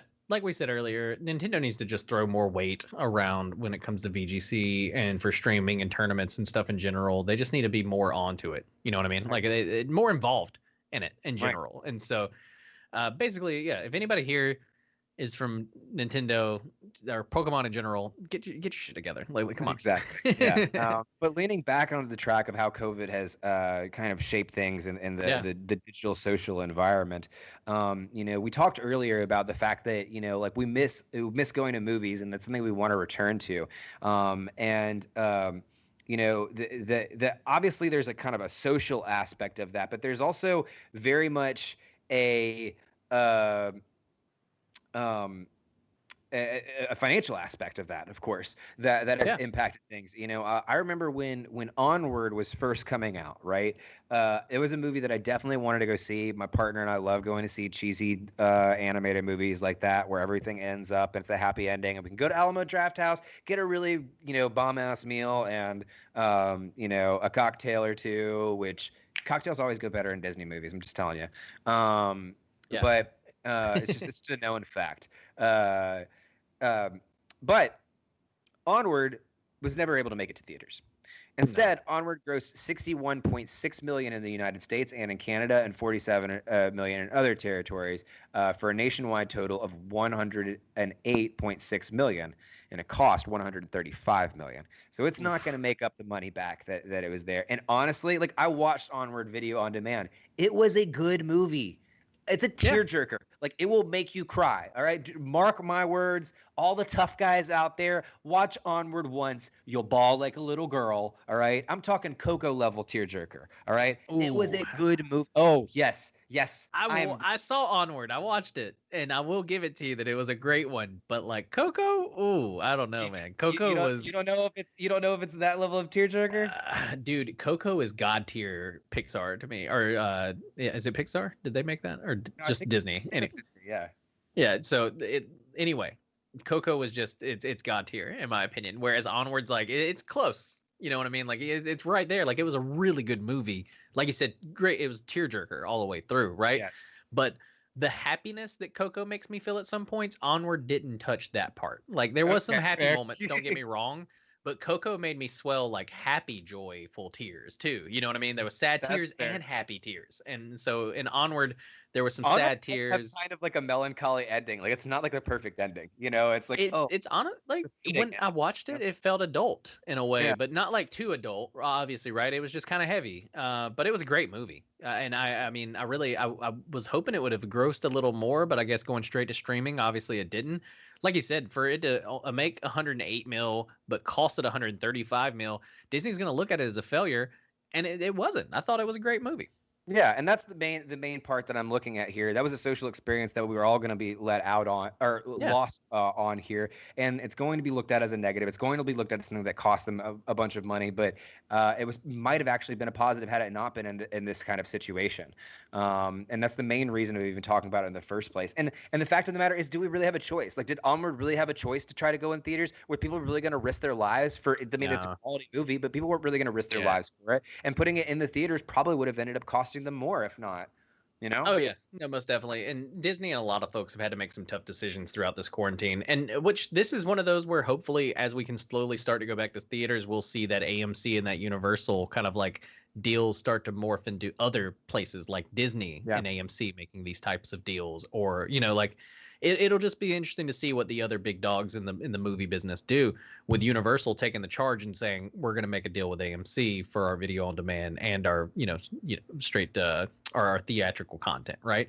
And so I don't know if Disney will make the same deal, especially given how well Disney Plus has performed so far. Disney could use this as just what we're going to do is go into theaters and then 17 days we go to Disney Plus instead of video on demand. And so it'll be really interesting to see just how they kind of like treat Disney Plus going forward. Yeah, it will be. It'll be interesting to see what they do with titles like this that kind of went through this period in time where, we had to kind of withdraw all these social aspects and change what our social aspects looked like. I mean, what going to see Onward together looks like in COVID is you and I watching it from our couches and then talking about it later. That's just the only way. That's the only way it can look right now.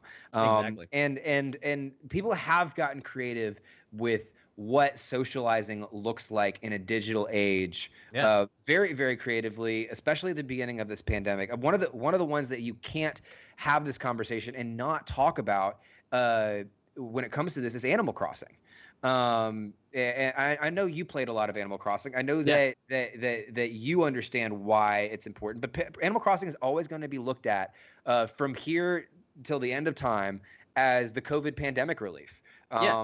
It was the medicine we all needed during. It wasn't a vaccine, but it's what we needed. Right. You know. I think, and like you said, it's really shaped the way people have interacted socially. We've seen proposals in Animal Crossing. That's been a big one that I've seen a lot of people do. There's been some rings popped on Animal Crossing, some questions asked, if you will, and so like we've seen some relationships really go to the next level in Animal Crossing, even during COVID. And we've also seen people holding graduation ceremonies on Animal Crossing, which is crazy. One Twitch user shared a whole virtual video that they put together because of Animal Crossing has all of these awesome kind of like customization things that you can do within it. That these guys were able to have a mini graduation ceremony even within Animal Crossing, right? And so it's just been insane. How I think everybody here has seen the meme: improvise, adapt, overcome, right? Exactly. It's like that's exactly what people are doing right now. And so, or the other meme, if I can just speak in only happy memes. things, not just things that were celebrations, right? Not just ceremonies, funerals, even Even funerals. I don't know, like. To me, I mean, it's dark, but like, sometimes you don't get the chance to even see these people before they die because of the situation that we're in right now, and sometimes you can't even get near the body.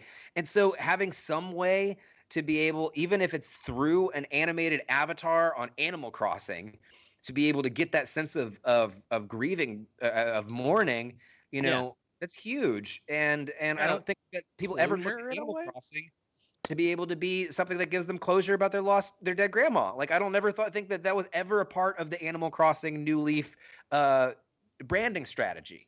I don't think it was part of the. I don't think they foresaw, that being something that was done in it, because, like you said, it's for the most part, it's been very wholesome things like graduations or proposals or weddings. Even there's been a lot of like really happy kind of events that have gone on in Animal Crossing, and so, but I think sometimes a funeral can't even be a happy event.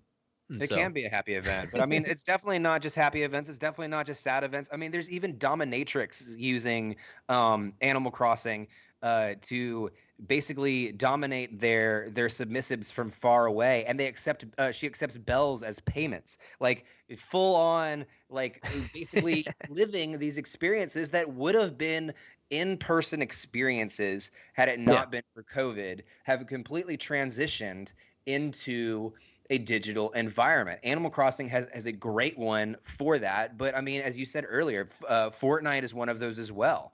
And it's created more engagement in video games in general, like we saw with the Champions Cup, and it's taken away a lot of social events from us, like we've seen with Onward.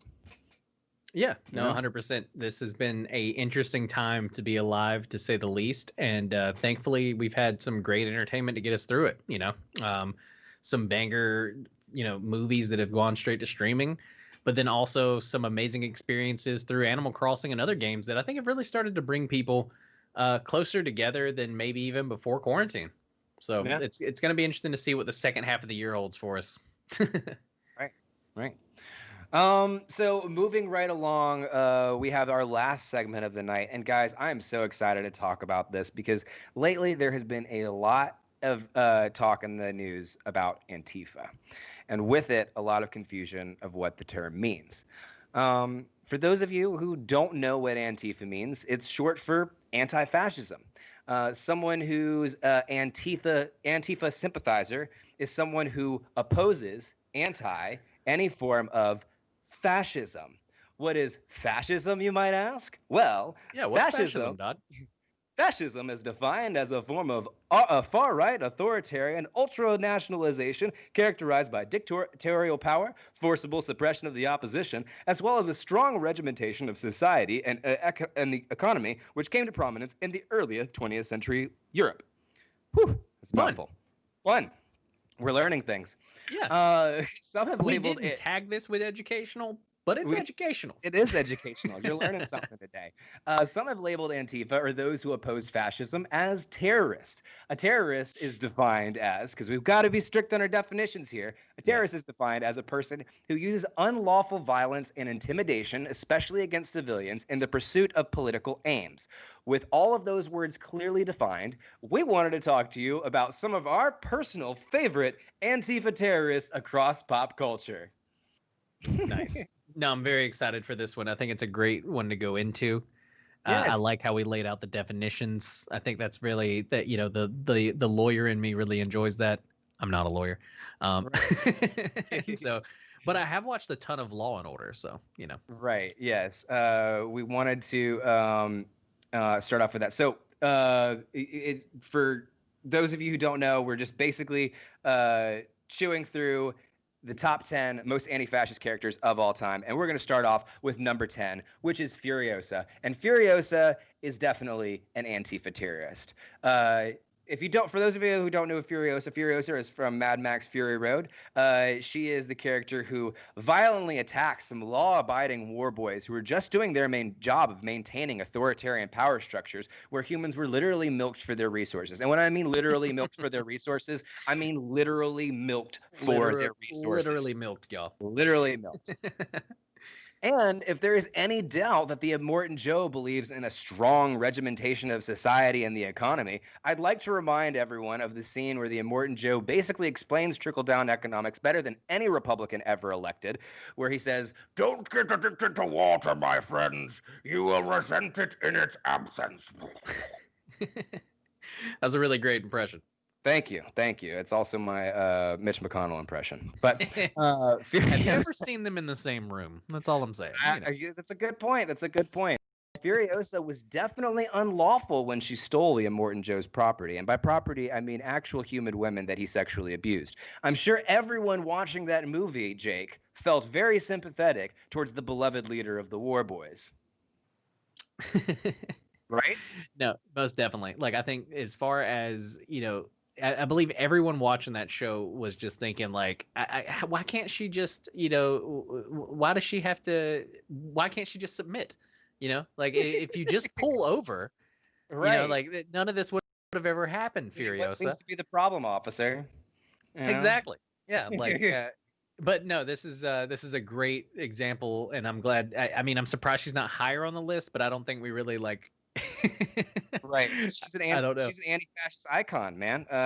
She probably does deserve a little bit higher on the list, but one higher on the list as we move up our countdown, because we've got to talk about people that are even more anti-fascist here, is the heroine of the Hunger Games, Katniss Everdeen. Tell us a little bit about why Katniss Everdeen comes in at number 9 of our most anti-fascist characters. We've got Katniss Everdeen, and I think you put your fingers up now, or whatever the hell it is that I can't whistle. Can you whistle? Can you whistle? Can you do it? That's just me blowing into the mic because I can't whistle. In such a long time, so I don't know. Well, Katniss Everdeen is the heroine of the Hunger Games, and she comes in at number 9 on our list with her amazing ability to fight against the odds and recruit massive amounts of Antifa terrorists to do her bidding as well. Her recruitment abilities should definitely put her on a government watch list, as she was able to lead a massive rebellion against the bourgeoisie of her universe. And by recruit, I mean inspire millions of threatening individuals with inspiring millions by threatening individuals with basic human kindness and not throwing poor people in the trash as the ruling class preferred. Okay, so classic, Katniss Everdeen here. She actually cared for people. I know, right? And so, like, that's one of the biggest things. Yeah, dude, empathy 86 it. You know what I mean? Like, we got to advance as society. Empathy's just holding us back, right? And so through many years of the Hunger Game challenges, Katniss made multiple awful decisions to deter of the citizens of the capital's entertainment value. All right, wait. Let me reword that.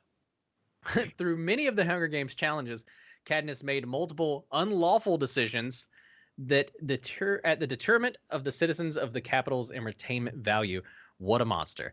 Basically, Yeah, detriment. There we go. Yeah. I cannot read, and so I have the same education as Katniss Everdeen.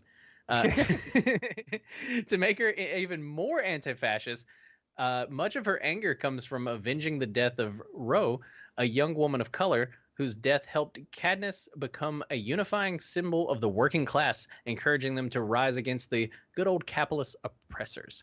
And so that's why number 9 comes in on our list. She inspired a lot of people to essentially rise up against the government, which was basically just trying to do their job and Right. ensure that everyone was eating. The government was trying to make sure that everyone got food and stuff, and they were also trying to provide quality entertainment. Clearly, Cadmus is the enemy of this story. Clearly, that she's the one that is the terrorist here in this situation. Exactly. Yeah. Exactly. And Well, that's why she's number 9 on our list. And that brings us to number 8, which yes. very similarly, used a bow and arrow to do some damage. Tell us a little bit about number 8 on our list this week. Yes, number 8, Antifa terrorism does come in green. Yes, the green arrow is number 8 in our countdown. The green arrow is not only a highly political character, but a notable leftist, especially in his 1969 run with Neil Adams and Dennis O'Neil. Neil Adams and Dennis O'Neil unlocked the character's true potential by having him lose his fortune. By losing his money, Ollie had to learn how to survive on his wits and build himself up from nothing. He also grew a Van Dyke goatee, an image that has long been associated with countercultural movements. In the process, Green Arrow has become a left-wing advocate and a mouthpiece for the underprivileged. Green Arrow's political views were actually the center of the series he shared with Green Lantern in the 1970s. Adam and O'Neil compared Ollie's social street justice mentality with Hal's conservative approach to law and order. Yes, you heard it here first. Hal Jordan is a bootlicker. Hal Jordan was meant as a conservative piece, and it does make a lot of sense when you think about it. He's basically a intergalactic cop who got his powers after, he was a cocky air wing pilot, so we're thinking Top Gun here, right? Like all these things actually does make a lot of sense why he would be a conservative. It would also make a lot of sense why Green Arrow would be a conservative because he's a giant rich guy. But, there's a lot of things that happen that change Green Arrow's political views, including him losing his fortune. People change. Right. And plenty of conflicts arose between the two. Of course, Green Arrow and Green Lantern, that is. Queen even has the audacity to call Hal an alien cop. In one panel, Queen even calls him out for using the Nuremberg defense. I believe we have a picture of that panel below. Yeah, right here, where he says, I believe I've heard that line before at the Nazi war trials. So Frank, and even in Frank Miller's Batman Returns, he's labeled as a commie. He's labeled as a Marxist, and he's always been this kind of notable leftist character. You would imagine so. I mean, he's dressed after Robin Hood. I mean, what other better symbol for redistribution of wealth? After sticking it to the man and the romanticization of a redistribution of wealth, which is what you'd expect from a person dressed as Robin Hood, he became a politician and actually became a politician who actually created political change, and he pushed for all kinds of crazy leftist beliefs like legalizing marriage and releasing convicts for nonviolent crimes. Wow. Obviously, this is one of the most terrifying Antifa terrorists in pop culture today because he was able to get himself into the swamp. Yeah, and honestly, we should all be afraid if that were to happen in real life. Right? Antifa getting into the system. We can't have anybody, drain in the swamp. What makes Green Arrow an interesting character is the dichotomy between his two identities. Oliver Queen is meant to represent this capitalist agenda with big uber money, wealth, and Green Arrow is meant to be the symbol of activism, freedom, and anti-authoritarianism, which makes him an obvious symbol for anti-fascism. So you heard it here, folks. Anti-fascism does come in green. And that's why Green Arrow makes number 7 on our countdown. But number 8 on our countdown, because number 7 on our countdown is one who you've seen many times before when we've talked about the concept of Antifa, and that is V for Vendetta. Tell us a little bit why he makes the list, Gonzo. Yeah, and V for Vendetta coming at number 7 on our list here. Honestly, we missed a great opportunity of making him number 5. So we really dropped the ball on that one. Apologies. But V for Vendetta coming at number 7. The film, if you haven't heard, centers around V, portrayed by Hugo Weaving, an anarchist and masked freedom fighter who attempts to ignite a revolution through elaborate terrorist attacks.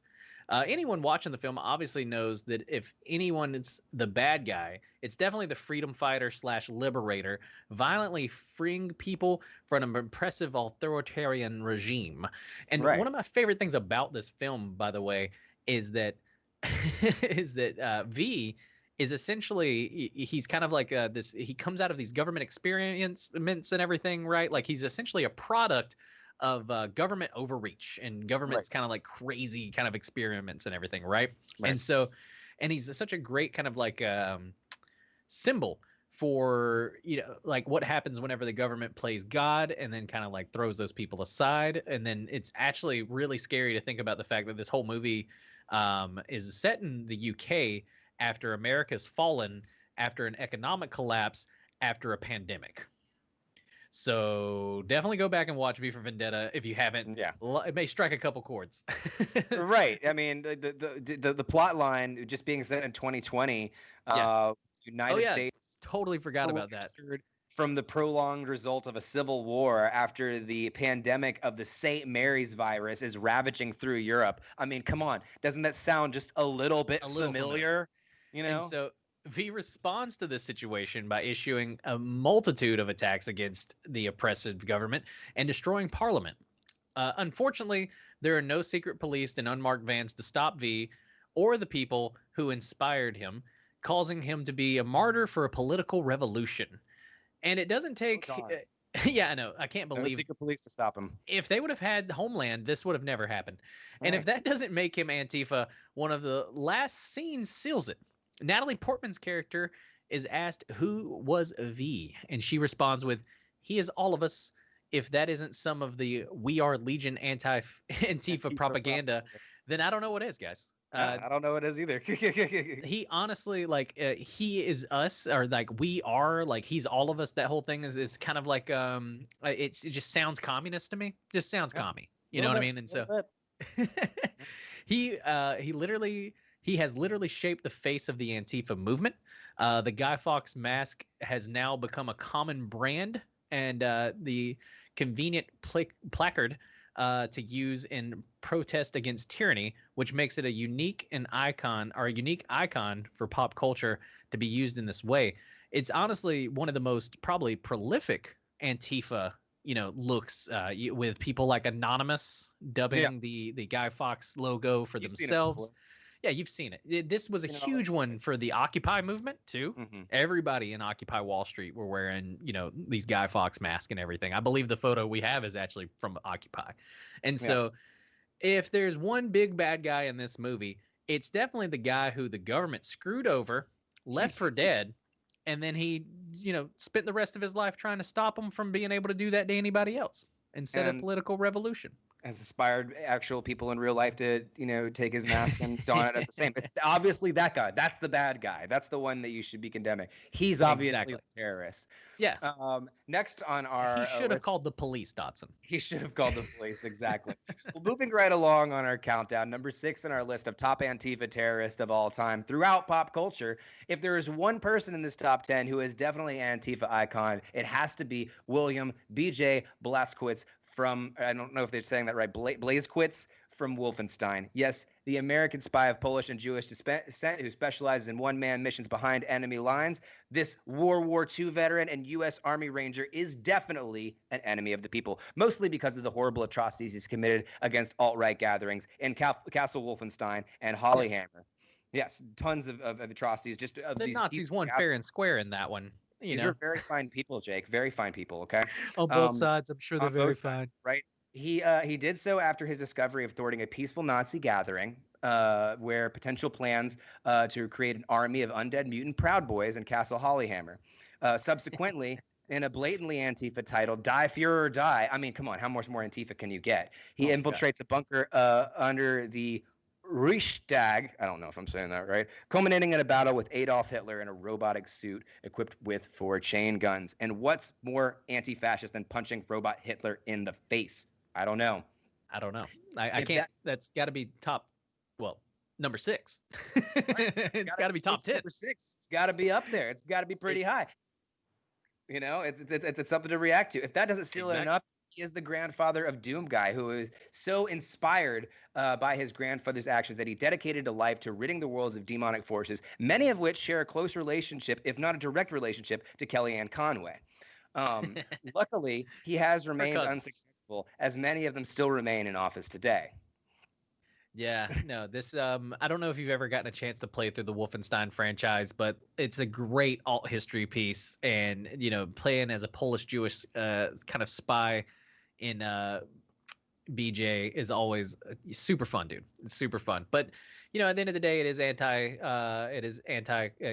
Nazi propaganda. And with Nazis kind of making a resurgence, especially now neo-Nazis, I think it's really one of those things where, especially on this stream, you got to think about both sides. Like you can't.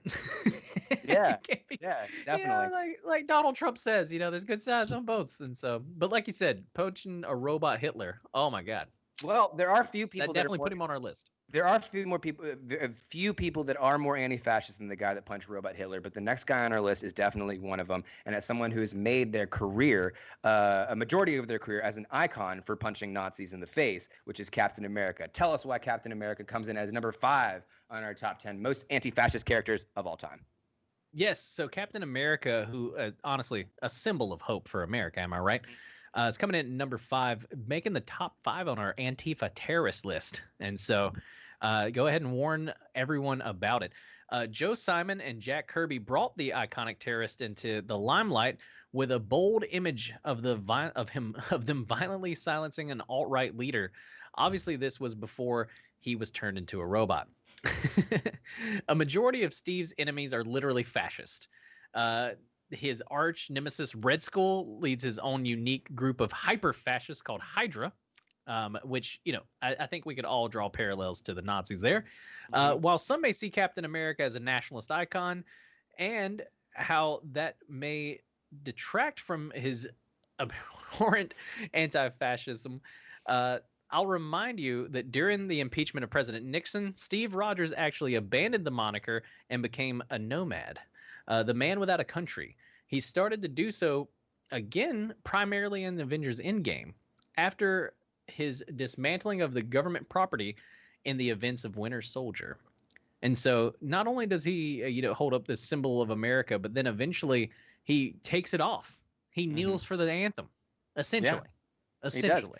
And this is something that actually started in Winter Soldier, which was honestly, if you look at Winter Soldier and you try to relate it to its time, it's right around the time when Edward Snowden came out. And the whole plot line of Winter Soldier is about gathering data and using that data to execute people based on, a kind of, what's the Tom Cruise movie that we always talk about when it comes Minority to Report? Minority Report. Yeah, kind of minority reporting situation going on there.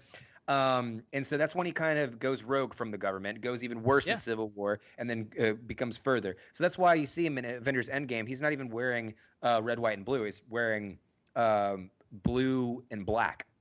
And that's because he's at that point become nomad. When he becomes nomad, though, he is, he's kind of like shed his, unrelenting symbol of nationalism, and it's blind to what's going on in the world today, right? Steve's defense of freedom, free will, and equal justice for all makes him a staunch opponent to authoritarian blind nationalism and challenges the idea of blind nationalism in general. Maybe they should just rename him Captain Antifa. Maybe so. I mean, his basic idea is that blind nationalism is a bad thing, and he has turned away from the flag during numerous times during America's history when it's become shameful. And obviously, blind nationalism is a cornerstone of fascism. So, if you're against blind nationalism, then you are inherently anti-fascists. Yeah. No, and I think Steve Rogers, it's been really interesting to see his evolution from, someone that I think we could all be proud of as a symbol for America into somebody who we can all agree is an Antifa terrorist. Right. Absolutely. Hands down, a terribly Antifa terrorist. But that gets us to number 4 on the list because we finally cracked the top 5. Yes. And I believe you have listed every playable character from Far Cry. Yes, Tell us every more. playable character from Firefly. It comes in at number 4 on our list. Why? Because Far Cry is a game about killing fascists. From Jack Carver fighting off mercenaries seeking to control the Lost Island, to the yet-to-be-named Antifa protagonist who will be taking on Anton Costello in Far Cry 6, every playable Far Cry character is inherently anti-fascist. The games, particularly Far Cry 4 and 5, are based around using every means necessary to overthrow and violently address existing authoritarian structures. Yes. Your main mission is, in almost every Far Cry game, seems to be ending the regime of a very stable genius. The series grows even more anti-fascist as it ages, with titles like Far Cry 3 Blood Dragon. Blood Dragon takes most of its aesthetic from anti-fascist propaganda such as RoboCop, Escape from New York, and Teenage Mutant Ninja Turtles. Far Cry 3 Blood Dragon is set in... Did you play Far Cry 3 Blood Dragon? I believe so, yeah. I think you did. I think you talked about it on Geeklife before, and you just fucking loved it.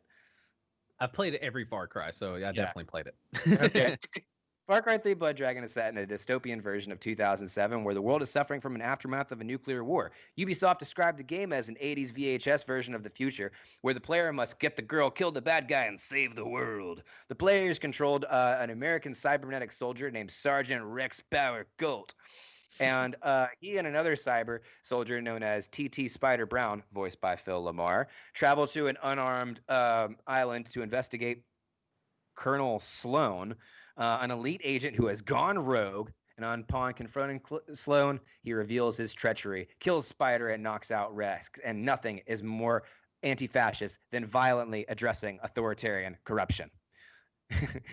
The latest edition of Far Cry skips the subtlety and sets up an authoritarian Bolsonaro-like dictator as the antagonist, which is a clear dog whistle for Antifa sympathizers. And that's why number 4 in our countdown is literally every playable character from every Far Cry ever made.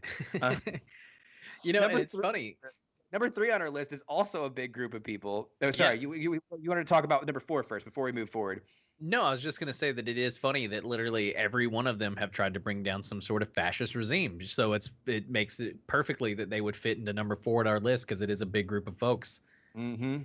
Yeah. But you were saying number 3 on our list. Pagan Min does have some very fine clothes that you do got to admit that he's got a really good look. So yeah, that is true. That is true. He is fly. Yeah, he is fly. He is very, very fly. Number 3 on our list was something that you wanted to introduce for us here, which is another a group of people, I believe. Yeah. Number 3 on our list of Antifa terrorist is going to be every single crew member of the Inglorious Bastards. So if you haven't seen it, they're anti-fascists too. Exactly. Like they. I think what is Aldo Rain's famous line? I'm in the business of one thing and one thing only, and that's killing Nazis. And business is a booming. And so, anti-fascist. And so, if you don't know, the Quentin Tarantino film was filled with so many violent Antifa terrorists that we couldn't name just one. Lieutenant Aldo Rain glorifies, which played by Brad Pitt, phenomenal by the way, glorifies the killing of innocent Nazis countless times during the film and brags about even collecting their scalps. And so just the line that I had got referenced earlier. Then we get Sergeant Donnie Donowitz, aka the Bear Jew, even makes a spectacle of creating a narrative with the story, especially terrorizing innocent civilians and violently attacks many of them. He even gets sadistic. Several of the definitions of terrorism. I know, right? He even gets sadistic pleasure out of beating and torturing these Nazis, which, come on, guys, like, it's so much for the tolerant left. As the film climaxes with violent, unlawful actions taken against citizens where the bastards blow up an entire movie theater filled with Nazis. This literally meets the definition of terrorism, guys. We gave that at the beginning, and so this is Antifa terrorism at its best. Essentially blowing up a theater full of Nazis and mowing down Hitler with a machine gun, right? Clearly, if they had realized the Nazis were just following orders, they could have negotiated a different outcome. Yeah, if they just realized that they were just following orders, I'm sure that things would have worked out just fine. Dotson, it was just a job. It was just a job. It was just something they had to do. But one of the greatest of all time, and that's why it makes it at number 3. Every member of the Inglorious Bastards crew. Every single one of them.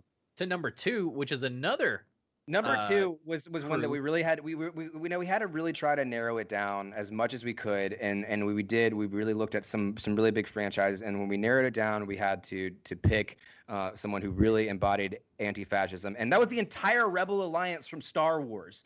Yes. And here's why the entire Rebel Alliance is one of the, and why Star Wars in general is one of the most anti-fascist series of all time. It's mainly due to the fact that nearly all the stories center around a large group of anti-fascist militia known as the Rebel Alliance. The main adversaries of the alliance was the Empire, originally created to symbolize literal fascism, hence the name Stormtroopers and why their helmets are so remarkably German-shaped. Vader and other Sith rulers exemplify extreme examples of authoritarianism and frequently physically abuse their workers into submission. The Rebel Alliance has fought for centuries to free themselves from the oppressive Empire, leading to the events of Episode 9, where they conduct a terrorist attack on a peaceful alt-right establishment that was still under construction. Yeah. The violent anarchists did so with no regards to the overlords, who would lose their right to threaten entire civilizations with planet-destroying lasers. Yeah. I mean, I'm still team Empire did nothing wrong, and I always will be. Like if you add up all of the murders that happened when the Death Star was destroyed, not just once, but twice, and not just once and twice, but a third time, thanks to J.J. Abrams. Like there's been how many people that have died in Death Star murders? So like, and whenever you add up one planet that was mostly a backwoods planet, come on, the Emperor told us all it was backwoods. So come on, shithole planet. It was a shithole planet. Once you get to the fact that it was a shithole planet, like it really, the deaths don't add up, Dotson. And so that's why the Rebel Alliance makes number 2 on our list, because, the Empire did nothing wrong. Yeah, I mean, the series even gives rise to new Antifa recruits. Was Finn, Rey, and Poe fight against the newest tyrant, the First Order, who, you guessed it, represents fascism. We constantly hear Antifa screaming for justice, but they're silent when Sith Lords are murdered. So obviously, the hypocrisy lies with Antifa. Yeah, no, obviously, it's like I said earlier. How so much for the tolerant left? You got so much tolerant left using violence. Just never the answer. Never the answer. Why don't you bring it all in? Tell us who tops the list as our most anti-fascist character of all time. Yeah, so number 1, and we really just we went back and forth on a lot of these. I think they all could be top number 1s when it comes to like Antifa terrorist, if you will. But number 1 is literally every protagonist in any World War II video game or movie or TV series ever made. Interesting. Very interesting. Yeah. Believe it or not, literally every protagonist in nearly any content made about World War II takes our number 1 spot. This is most definitely due to the fact that during World War II, Americans and the rest of the Allied powers actively fought against fascism. It was a totally different country where fascism, where fascism was not as accepted as it is today, right? And so, unironically, on D-Day, Allied forces actually rose up and attacked fascists on their own turf, as you could imagine, right? Or could you even imagine is what I was trying to say. While there were 2 sides of the war, for some reason, whenever we as humans tell the story about it, we glorify the inherent anti-fascism or anti-fascism. Exactly. It's like the Allies, like we're like, oh no, but we've clearly seen, and thanks to Trump, he's even told us there are good people on both sides. So clearly, yeah. We didn't take the time to learn the good people on the other side. I guess not. But this may have to do with the fact that the Allies forces won, and as we know, to the victors, they get to tell the story, right? And because of the multitude of war crimes and atrocities brought to life after the fall of the that may have had something to do with why many of the stories are inherently fascist. That could have. There's some war crimes, some Nazi stuff, whatever, right? They brought us. I think what was it? If not for the Nazis, we wouldn't have had IBM, huh? Mm-hmm. Right, Mercedes. Right. Yeah, those are some things that we've really. I've really been reliant on Mercedes in my life on several different occasions. Exactly. The depiction of Antifa in World War II is particularly interesting because it's almost as if multiple nations united over shared anti-fascism and thought that this union, through a union, they'd be able to overthrow racist tyrants who I'm sure were also very fine people. So the reason why everybody that's fought against World War II or fought against the Nazis essentially, and the Nazi powers during World War II, that makes number one on our list. And the reason why is because even though a lot of stuff came out, about the racist tyrants and everything afterwards, we really don't know the true story, Dotson. None of us were there. It's almost as if World War II was like one of the most anti-fascist times in all of history. Yeah, and it's kind of like we still try to have that patriotic America first attitude that came after World War II, but instead of like having the same ideals and values that we had during that time period, and instead of like continuing to fight for the same thing those people fought for, it's like we would rather lick boots. I know, right? It's just crazy. It's very strange. Crazy. Very strange. Well, that does it for our show. Thank you guys so much for joining us. That's going to wrap it up for another episode of Geek Life. We certainly hope you've enjoyed everything today. Remember, if you want more Geek Life, check out the Geek Life content on YouTube and Instagram. Links should be found in the description below. You can always follow either of us on Twitch or Twitter. You can find me at Rusebane, WRUSE_BANE, and you can find Jake. Oh, yeah, you can find me at Gonzo. Oh, wait. This side. Gonzo Gone Live right here on Twitter and on Twitch. I'm on both of those. Yeah. So you can find me. All right. And big shout out to our moderator Bronwyn, and big shout out to our producer Cape. Thank you guys so much for all your help. Thank you guys so much again. War Siren, Pistachio, who else is in here? Caper Doodle, Space Nymph, Julie, all you guys. Thank you guys so much for showing out today. Thank you guys for all the cool Thanks conversations. for showing the love. Geek Life wants to hear me say, "Kill Nazis, kill Nazis." I think it's killing Nazis. Killing Nazis. Business is booming. Yeah, and Lieutenant Aldo Rain. See, I'm from Alabama. You got to get that twang in there. Yeah, got it. Again, thank you guys so much for your support. Oh, you were just gonna say something? Yeah, I was gonna give a shout out to Great Pistachio. Rose, I know it's not your first stream, but you guys are quality. Thank you, man. We try. Thank you so much. I really appreciate that. Definitely worth a listen. Setting up. Oh man, that's a really nice comment. Really appreciate that, Pistachio. You coming out and saying all that nice stuff. It's a lot of fun doing this, and we're gonna keep on doing it. We're gonna keep on coming with great content. Thank you guys so much for your. Tell them when they'll see us again, Dotson. You may have already said it, but tell them again. I will. We will be back here next week at the same time, same place for more of the nerdy news you need to know, which is going to be every Sunday from 7 p.m. Central Time to 9:23, whenever. We feel like when we finish. Sometimes we got a lot of stuff in chat to address, like Pistachio's great comment there. So we want to talk about it. But we'll be back here same time next same time, same place for more nerdy news you need to know. Till then, you can find us on our Twitch streams, Roos_Bane, and for Jake, Gonzo Gone Live. Gonzo Gone Live. All right, and we'll see you guys next week.